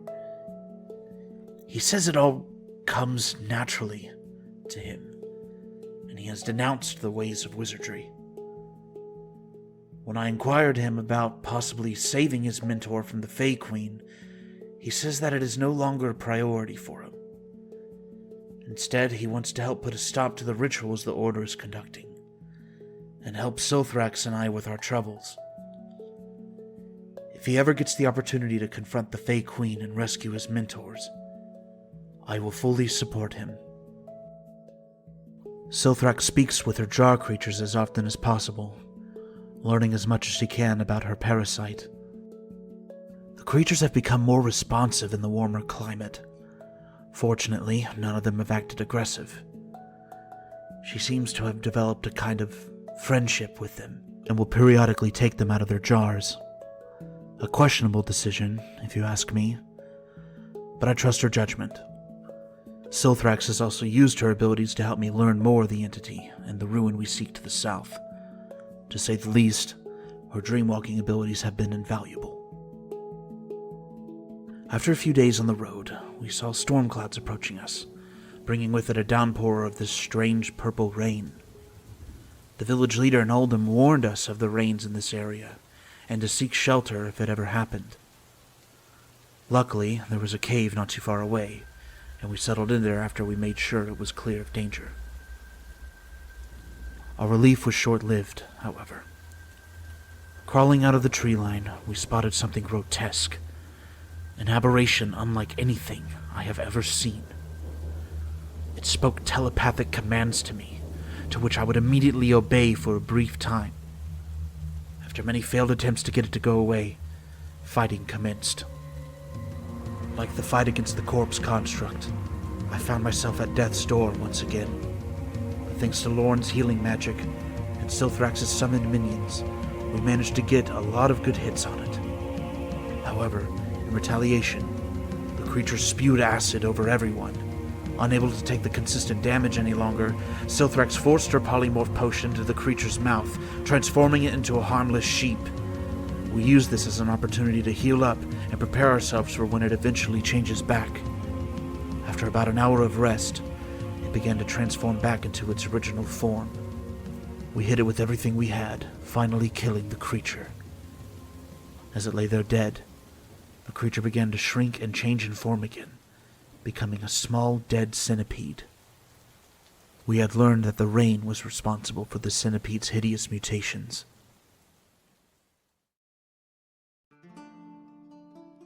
A few days have passed since then. We finally arrived in Norfolk. Posters are plastered everywhere, advertising a theatrical performance of A Warp in Time, starring a Jed, B.O.B., and the Flying Thunderbeak, the very authors of the book we read in Wolford. While we're here, we hope to stock up on food, potions, and equipment, ideally at better prices than Oldham. We also plan to gather as much information as possible about the swamps to the south. Maybe some downtime would be a good idea as well. A good drink or two would do me some good. Especially before we find ourselves surrounded by unholy abominations wanting to kill us.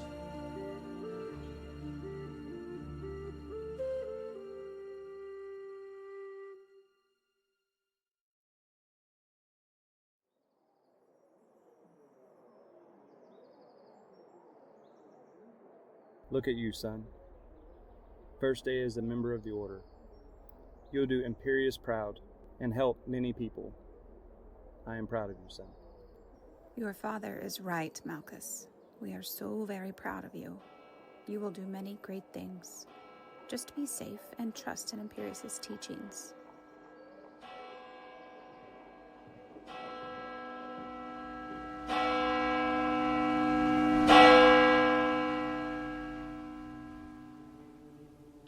Your kind is a blight upon this world, a stain of weakness and corruption, an affront to all the Order stands for.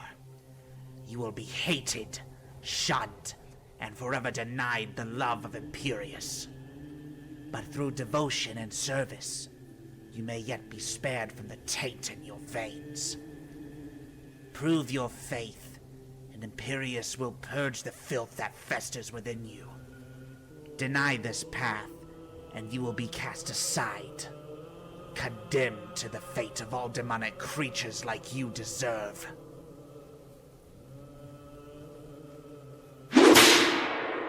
How dare you allow such disgusting features to fester? You defy Imperius with your insolence and lack of discipline.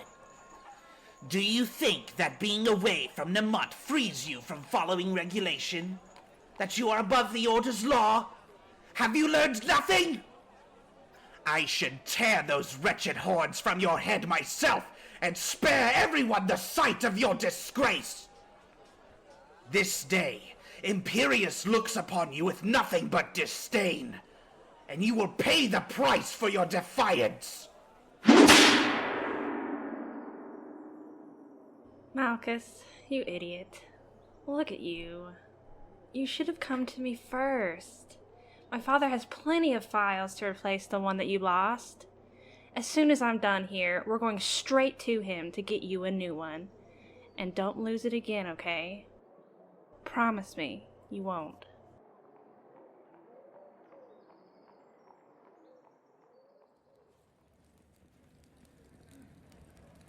I hear the Tiefling's been given a special mission, straight from the Seraphic Commander himself. Yeah, and not just that. 2 knights are coming here. Supposedly he's gonna be traveling with them. Must be a dangerous assignment then. Bet he's just there to carry their gear. Or better yet, an expendable. I certainly wouldn't complain if I never saw him again. Here's hoping.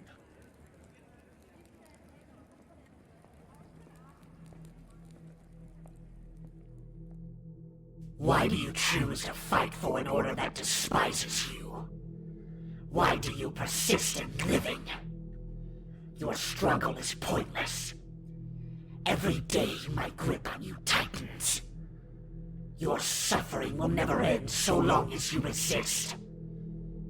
Cast your cares away. Give up. No matter what you do, you will always be seen as an abomination.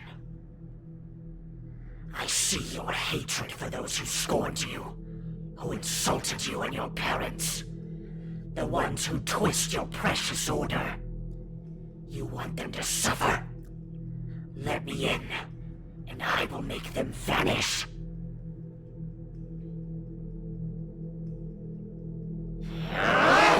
You pathetic tiefling! Your existence is doomed! Your fate is sealed! You only prolong the inevitable. Your efforts will lead to your demise. I will make your life a living hell! I will break your mind and body! I will show you suffering unlike anything you have ever experienced! You will never know a restful night, a moment's silence! I will be the whisper in your mind, the shadow in every waking moment, the nightmare that never ends! I will make you wish for death! And there won't be a damn thing your companions will do about it! Just die, Malchus! Die like the filth everyone sees you as! Just die! Die! Die! Die!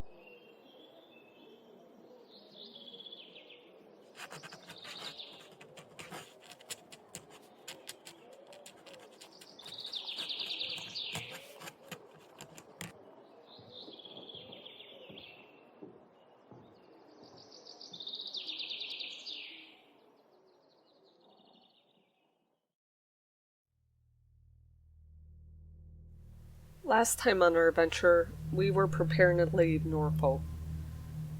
I had to quickly disguise my new parasite friend, who had grown up a bit and was about as tall as me. I decided to use some sheets from my room. I left a tip, I hope they don't mind. On the way to a carriage, though, he decided to run off into the woods. But the promise of food and safety managed to keep them in check, for now. After some shopping and watching Lauren try to bargain for free things, we got cleaned up at a bathhouse and then hit the road. We headed towards the ruins that Malchus had mentioned. Unfortunately, we had to cover ourselves in swamp mud to avoid detection from the undead, rendering our bath futile.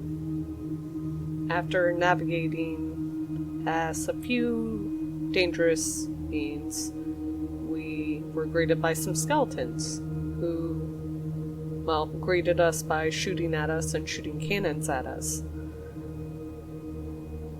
I was pretty close to death, but we managed to defeat them. Further on, we came across this terrifying swarm of God knows what, but we managed to avoid those ones too, thankfully. After we got a bit further, we came across a pile of bones, and under those bones was some kind of scaled creature. When it moved, we decided to try and talk to it, and shockingly, it did speak to us. It turned out to be kind, but it was in pain, and it revealed to us that the thing that was haunting Malchus and tormenting him gave it a curse that everything around it basically is undead and corrupted like itself. After letting us know a few options how Malchus could rid himself of this thing, it asked us to end its life and gave us a hint to keep looking around the ruins along with going to the desert. Malchus did the deed of ending its misery. As we continue this journey, we hope to find answers either here or in the desert, searching for a way to deal with the entity without having to seal our companion away. There's got to be another solution. Hopefully.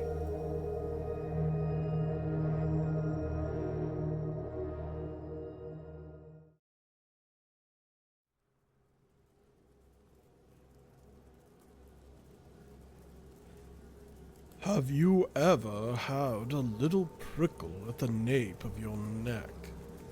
It slithers up into your skull and down your spine, tickling something in your brain, rerouting your entire nervous system from normal operation to pure panic, telling you something's wrong. The world isn't quite right. You aren't quite right. That you aren't enough. You've never been enough. You've done things, unspeakable things. Nothing that you could ever take back, no matter what your deeds. Even if it wasn't true. Even if the worst you've done wasn't even your fault, not really. Doesn't matter to that spider in your head. Dewy webs of doubt and fear rewire everything inside until you're just a shell. Until you're nothing inside but regret and chaos. The brain is a funny thing. I didn't know how funny until I tried to hear the words from that pit. That feeling I was talking about? Imagine that tenfold, maybe more. The blood on my hands, once metaphorical, turned to a very real rot and corruption. Well, real in the sense that I could see it. I could feel it. If it had a smell, I smelled it. The bile caught in my throat was its taste, putrid and uncanny. I'd almost think everything that happened here was a fog. Just some anomalous nightmare we had to tread through. I don't know what to think of Anal's pet, for instance. A stabby little creature I'd sooner call Dagger than whatever queer name Anal gave it. And the densest part of the nightmare was our recurrent battle with that terrible fiend. Luckily, we made relatively quick work of it. Silly mirrored its summons with little pixies of her own, and Anal really showed her use as our protector. And Malarkey, well, his odd anatomy has proved quite useful. If I were a lizard or some other regenerative creature, I'd try to learn the technique myself. We ventured into a crumbling structure that was supposed to be an ancient library. And what a library indeed! Tomes the likes of which I'd never seen. One fascinating book held the most advanced non-magical knowledge I'd ever seen, even within the Cliffside Athenaeum. I learned about synapses and cortexes and various houses within the brain, things I'd never heard before. Considering all of the mind-altering effects within these ruins, I imagine the knowledge may yet prove useful, though it was ultimately Silly and her brain surgery that saved Malarkey from the creature in his head. A corporeal creature at that, not some metaphor or curse. It was really a sight to behold, The way she violated his skull with her tentacles like something right out of one of those perverted tomes Ormana was always poring over and teasing Cyrus with. Oh, but the worst has now happened to us. We're to trudge through the ancient sewage to continue our quest for knowledge, and if I'm honest, if Malarkey and Silly weren't so determined, if I had not seen firsthand the fact that this place holds some lost secret knowledge, I would have insisted we go back. But there's something here, something we must investigate, I'm sure of it. What other secrets of this world will we discover as we continue our journey?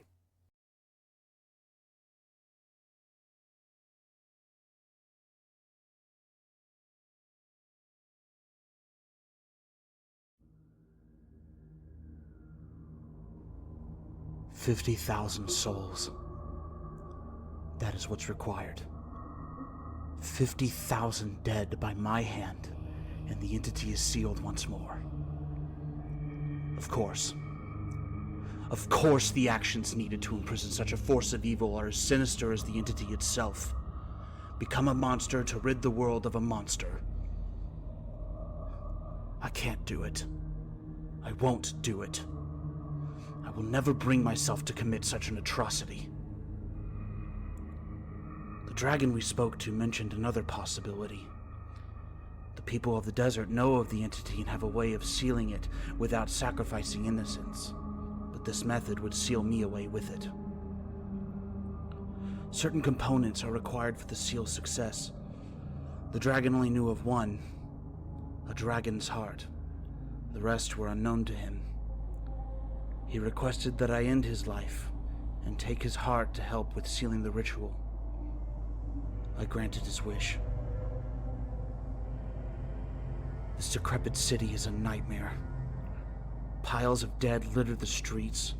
Horrific creatures unlike anything I have ever encountered are around every corner. Books with strange writing that implant parasites in my head, challenging my sanity and altering the way I see the world. Lauren has also fell victim to this. Ever since he looked into those green flames, he kept having horrifying hallucinations. We continued our search for the remaining 2 keys in the sewers, pursuing the grimy creature that fled from the sight of us.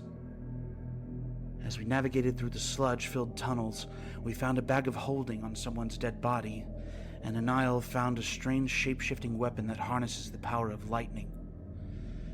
After what felt like hours of trudging through filth, it finally confronted us. Waves of ancient excrement crashed against us as we fought. As we struck it, the creature split into 2 smaller copies of itself. Disgusting. It wasn't long before we vanquished it and claimed the key. We climbed back up to the surface, thankful to finally be out of the rancid dark. After taking a moment to breathe the fresh air, we pressed on with our search to locate the 3rd and final key. We came across this strange man who wore a helmet adorned with candles. Accompanying him, a strange demonic-looking canine. He seemed to be praying. To what? I don't know. Hanging around the man's neck was the key we were looking for. Silthrax was adamant on making friends with the man, just as she is with everything we encounter. Anil and Silthrax attempted to make a trade with him. All he did in response was point at me, and gestured for me to come to him. I was not willing to approach, considering previous creatures have attempted to kidnap me. However, my companions urged me to approach him after he indicated that he meant no harm. When I approached him, he grabbed the book I had obtained in Wolford from my satchel, opened it, and pressed his thumb on one of the pages, leaving an imprint. What that did exactly, I'm not sure. He then grabs the 2nd book I found in the library, the one that had twisted my eyes in a manner where I could not see in broad daylight. He held it to the flames above his head, and the book became engulfed in fire. My vision returned to normal, and I could see the daylight once again. The man then pushed me back, tore the key from his necklace, and threw it on the ground. He turned to walk away, his canine companion trailing behind him. After using the final key, the castle gates opened to a room filled with piles of skeletons, the floor and walls painted with ancient blood stains. At the end of the room was a throne. Upon it sat a skeleton wearing a strange crown over his head. When I approached to get a closer look, the skeleton sat up from its throne, pointed its greatsword at us, and fighting began. The old king grew in size as we fought it, becoming an enormous giant capable of squishing us under its foot if we weren't careful. As the fight pressed on, the very floor underneath us crumbled and gave way to the exceeding weight, and we fell to a large pile of bones below. After quickly recovering, we fought on. It landed some good hits on all of us, but Lorne and Anile were able to heal any damage we sustained. We continued to hit it with everything we had, and at last, with one final blow from Anile, the massive skeleton fell to the ground, dead once again. When I searched the corpse, I found its crown in its eye socket. I examined the engravings on it. It revealed that this king was able to separate the entity from himself by performing a ritual involving some 10 people or so. I wasn't able to decipher anything else on the crown. I will have to keep studying it. I continued my search for anything else, and found a scroll lodged in the old king's leg. When I opened it, I was met with that strange written language again. I couldn't understand most of it. The only thing I could read was moon and time. Perhaps this ritual engraved on the crown can only be done on certain nights when the moon is in a certain phase.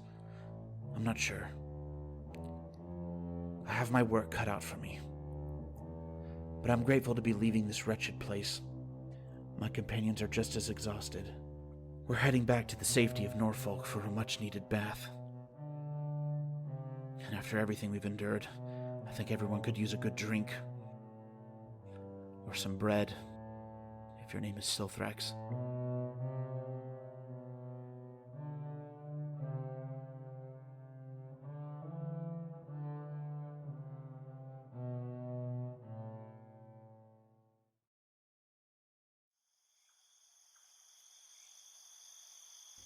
The flesh tickles and bubbles as it broils in the flame.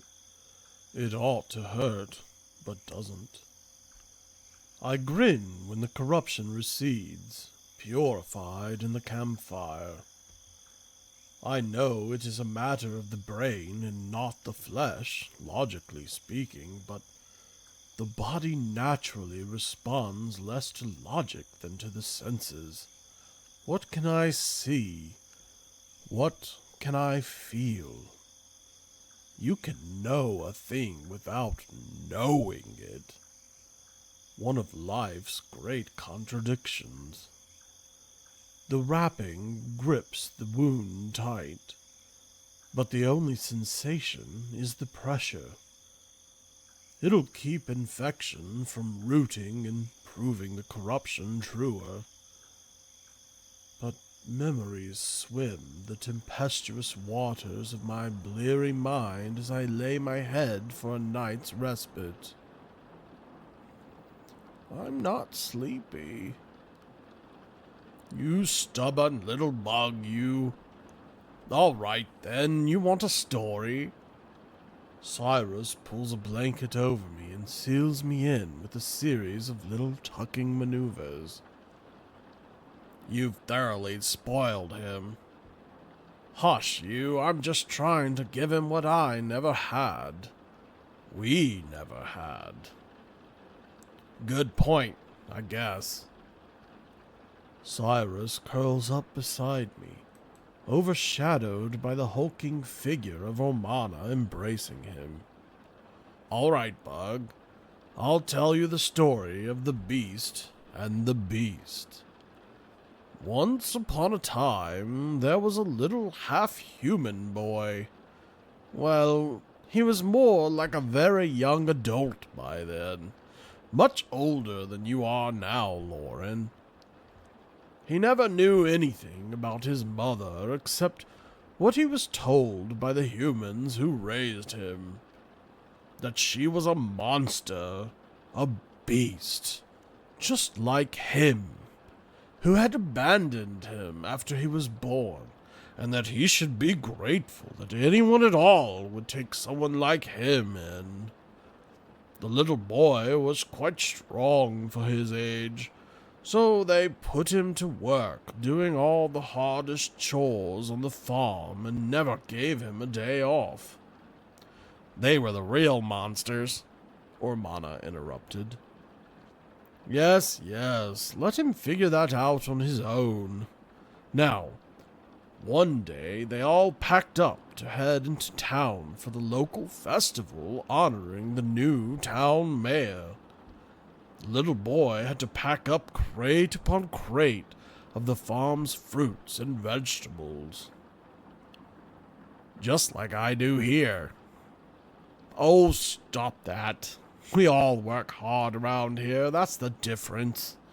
Anyway, the boy rounded up all the farm animals and they all rode into town where they would try selling their goods for the next 4 days.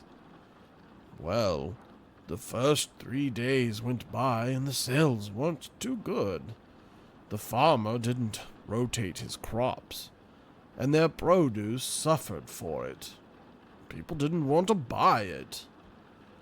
So he took a bunch of twigs and bramble that he always kept with him and lashed the little boy, telling him it was all his fault.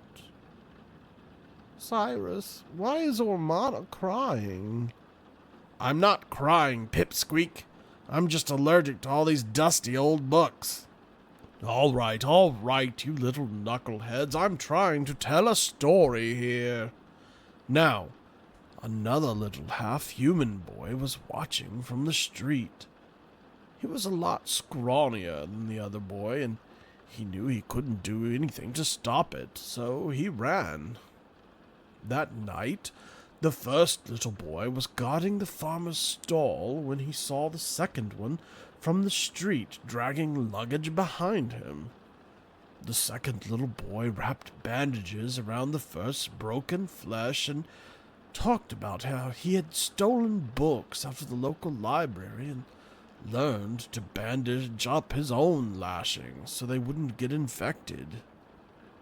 He told him about how his mother called him a beast, too, that his father was a monster, and that made him one just the same. And he grabbed the first little boy's hand with both of his and told him that they could run away together. So the first little boy picked up the second's luggage, filled with clothes and food, and, hand in hand under a brightly moonlit sky, they ran away together, and made their own family.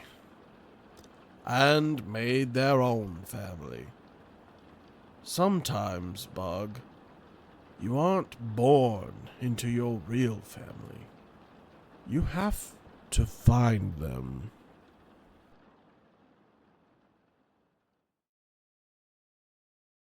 Lauren, go get Malchus. Someone's watching us. It's all a blur. Everything happened so quickly. After I fetched Malchus, we found ourselves surrounded by the monstrous dogs that had cornered us earlier that night. Reasoning proved futile and battle ensued. I stuck mostly to healing, but it too was futile. Malchus fell. Silly fell, and Anile was on her last leg. Now, if I don't do something drastic, I'll lose everyone all over again. Magic crackles within me, as hard as the adrenaline. I summon forth magical, spiritual guardians from the aether, with a rage I hadn't felt since Cliffside. I run toward the bastards and slip into my shell so they can't hurt me, while the magic decimates them outside. I hear Anile fall. They are pounding my shell like hammer to anvil, blow after blow thwarted by my shell until Until it all goes black.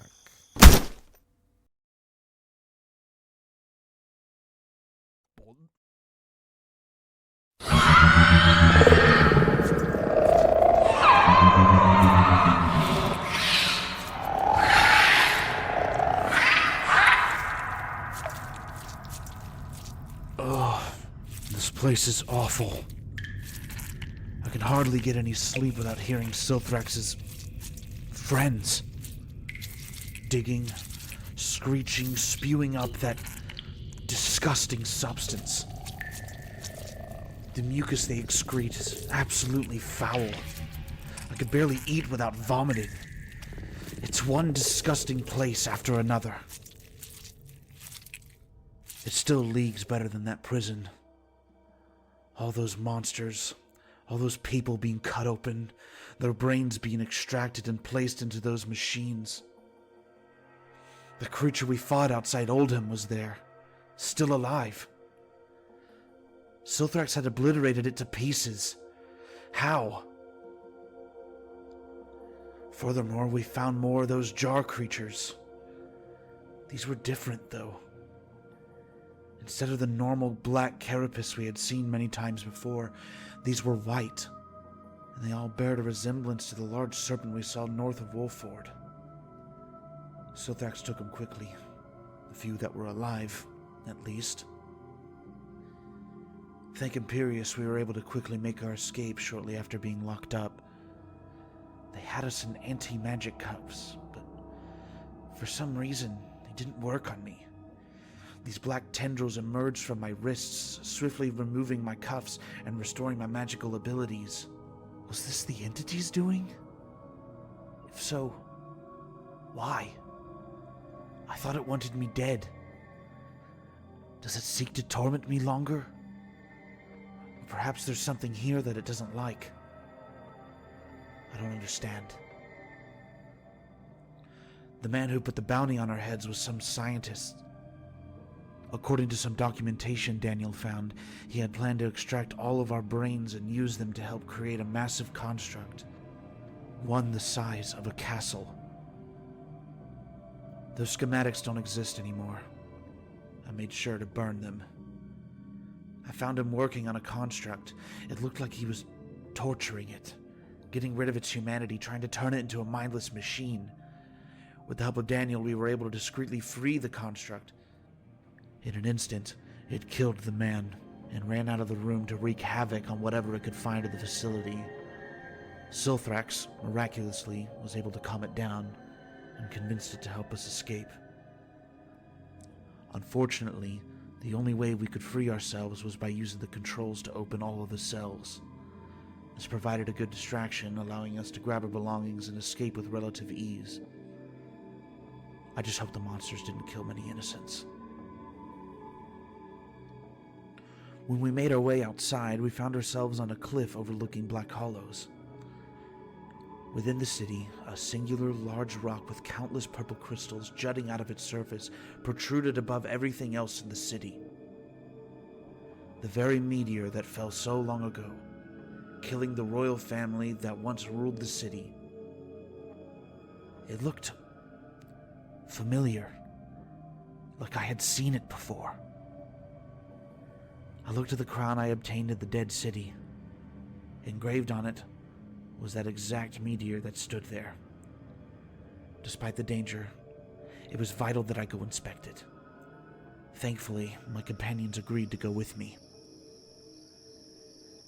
We were able to discreetly make our way to it, arriving there by nightfall. I cautiously approached one of the crystals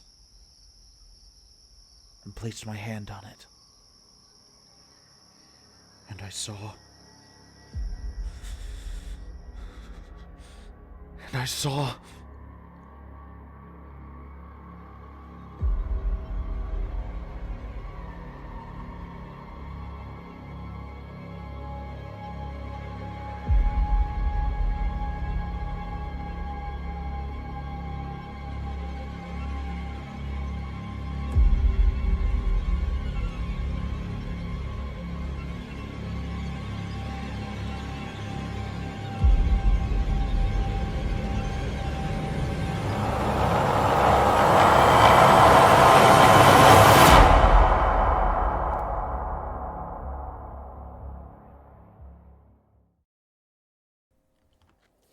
Hey, Bob.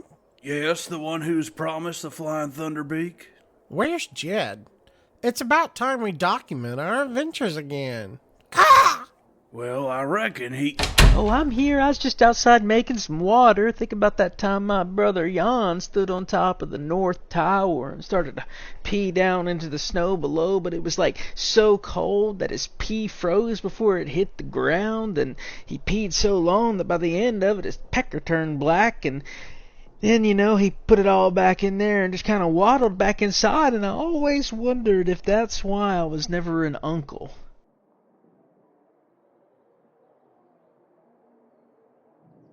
When did you learn how to do magic? I don't think that means what you're thinking. Well, you said you were making water. Yeah, no, I was just peeing, remembering back when I was younger and we all had to share a pot to, Thank you, Jed. But the one who's promised the Flying Thunderbeak was just saying it's time again we put pen to paper and recorded more of our adventures. I figure it has been a spell since we last wrote any of this down. I'm not even sure what I've been up to myself, but old Nan always said that the past is the past and the best thing we can do in the present is nothing, because if you do nothing, you can't do anything wrong. Okay, good to know. Can we start now? On the count of 3 then? 1, 2. Last 3. time on Last a time time in warp. on A warp in time. time. We might have stopped the giants back on the fake Pleasure Island, but that didn't mean our journey was over. Indeed, we woke up on the ship, much as we started, but it was like nothing that had happened to us ever happened. Well, it really reminded me of the time that... Not now, Jed, please. Anyway, as much as we asked around, nobody knew anything. Like, it had all happened in a completely different world. Like, there's been a warp in time. Which is why we decided to call it that in our memoirs. That's right. I've decided to call the old world Fake Pleasure Island, and this new one is Pleasure Island. And let me tell you, so far, it's definitely been an improvement, and very unlike how our old trash-dwelling friend lived. Can't say I ain't noticed the extra creature comforts. People friendlier, too. And I have a new charge, too, taking care of Sam. You always had a way with dangerous animals, like those dinosaurs. Don't surprise me much you'd make nice with a dragon. I didn't much care for those dinosaurs. You two still have a lot to learn. I suppose you're right, the one who's promised the Flying Thunderbeak. Anyway, we decided we ought to get the word out about our travels, see if anyone recognized any part of it. Or recognized any of us. I thought at first if we just had Bob walk around, surely someone would recognize the sound of his clapping cheeks. It weren't necessarily a bad idea. It is quite a recognizable signature. But then I had the brilliant idea to put on a show. A whole play right here in Norfolk. I will say I had my doubts, but somehow it turned us into local celebrities. That's why I'm the leader. I'm powerful and full of ideas. Well, that you are. He's all right. At best. I met some really weird people at the market. There was a respectable enough horny dude. I don't think... And there was a lizard. She seemed nice enough. And then there was some kind of red devil woman, but she seemed more into dolls than browsing my wares. Oh, and that ungrateful, freeloading turtle begging for scraps. He's a completely different person than me, that's for sure. Well, I'll take your word for it. I wasn't there. I was out about doing my daily strut, bouncing my cheeks for the world to see. Yeah, but you finally met them later at the waterfall. And trust me, you didn't want to meet them before they'd bathed. Felt like my nose was on fire. I'd say it smelled like old sewage. Did I meet them at the open house? Sure. Anyway, they seem a talented bunch. I can't wait to see how their sequel to our play goes. Ought to be mighty interesting. You really worked wonders as the costume director, Bob. I've had a lot of practice, you know. It ain't easy finding art that'll fit over these magnificent buns. So, what did you think about their ideas for a sequel? Well, seems sort of strange even having a sequel, since our play is based on real events and all. I'm sure it'll be lovely, but I guess I just don't understand why we're passing the torch. Beats me. Maybe we should have helped them write it. They sounded a little delusional talking about those... Them critters. Yeah, I thought the same thing. You know, that gives me an idea. They should call their sequel The World of Delusions. That has a nice ring to it. Are we gonna be in this play? I don't know. Hey, let's practice in case they want us in it. We'll do our intro, but with their title. I'll start us off. What's happening? Find out on this episode of The World of Delusion. World of Delusion, I mean. Delusion. Delusion, yeah, delusion, not illusion.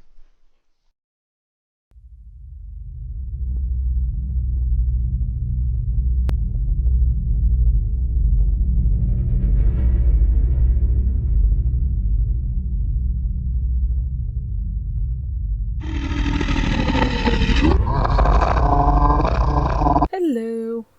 Welcome back. Let me catch you up on our recent adventures. So, we had gotten costumes from the Flying Thunderbeak and his goofy friends.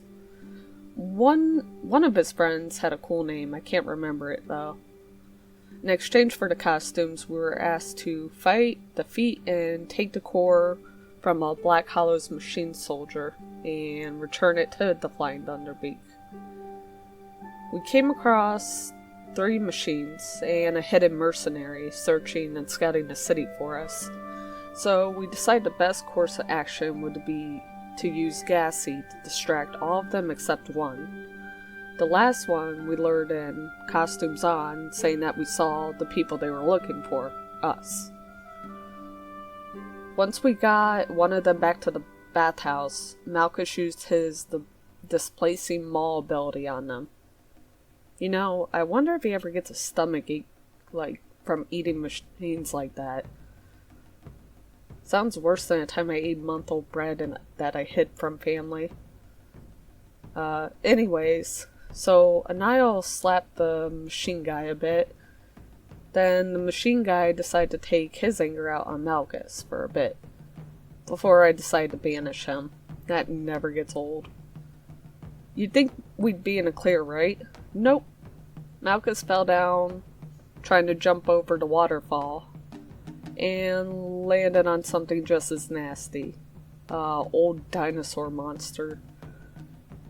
After being bit and grappled, Malchus blew both his arms off to throw himself up and out of the water to get away from this thing. Thankfully, Lauren and Anile were able to heal some of his wounds quickly. I then blasted it with my Eldritch Blast, which took care of that scaly friend really quickly. A minute later, our machine friend reappeared. After a back and forth with him and Malchus decided to misty step the fuck away from him and hid behind me. We noticed he was smiling really oddly at Malchus after really looking at him, and some help from my parasite's magic, I was able to tell that this was indeed the doctor that was experimenting on an abomination that Malchus and his ghost buddy freed. Of all the machines we could have lured, we got him. Malchus must have had enough of getting slapped around, because he can't arm cannon again, pinning and ending this machine for good. Anile did get knocked out during the fight, but Lauren got him back up on her feet, thankfully. We rested a bit after getting the core out, and waited for the Flying Thunderbeak to return. While we waited, Malchus had his usual unusual effects, wiggly arms, fingers seep in black ooze. Next he's gonna grow feathers, I swear. The small beak fellow gave Malchus some bandages when he arrived. We gave him the core. I asked him what he wanted to do with it. I guess he just wanted to sell it. We almost died for it.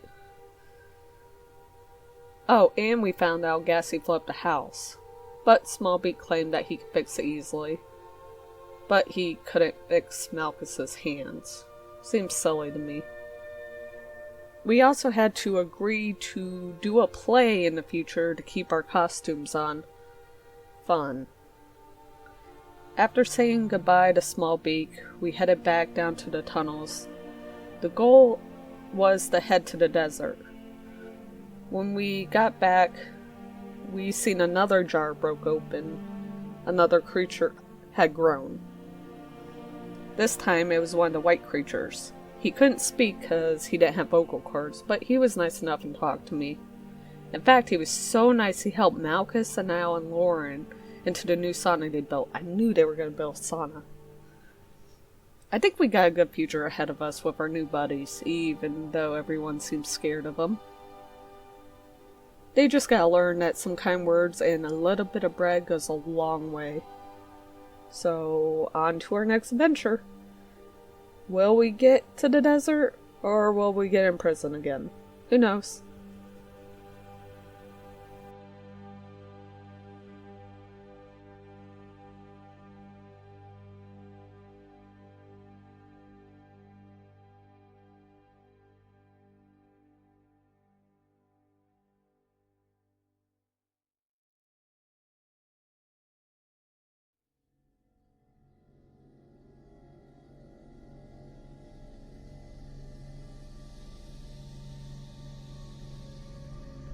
The desert.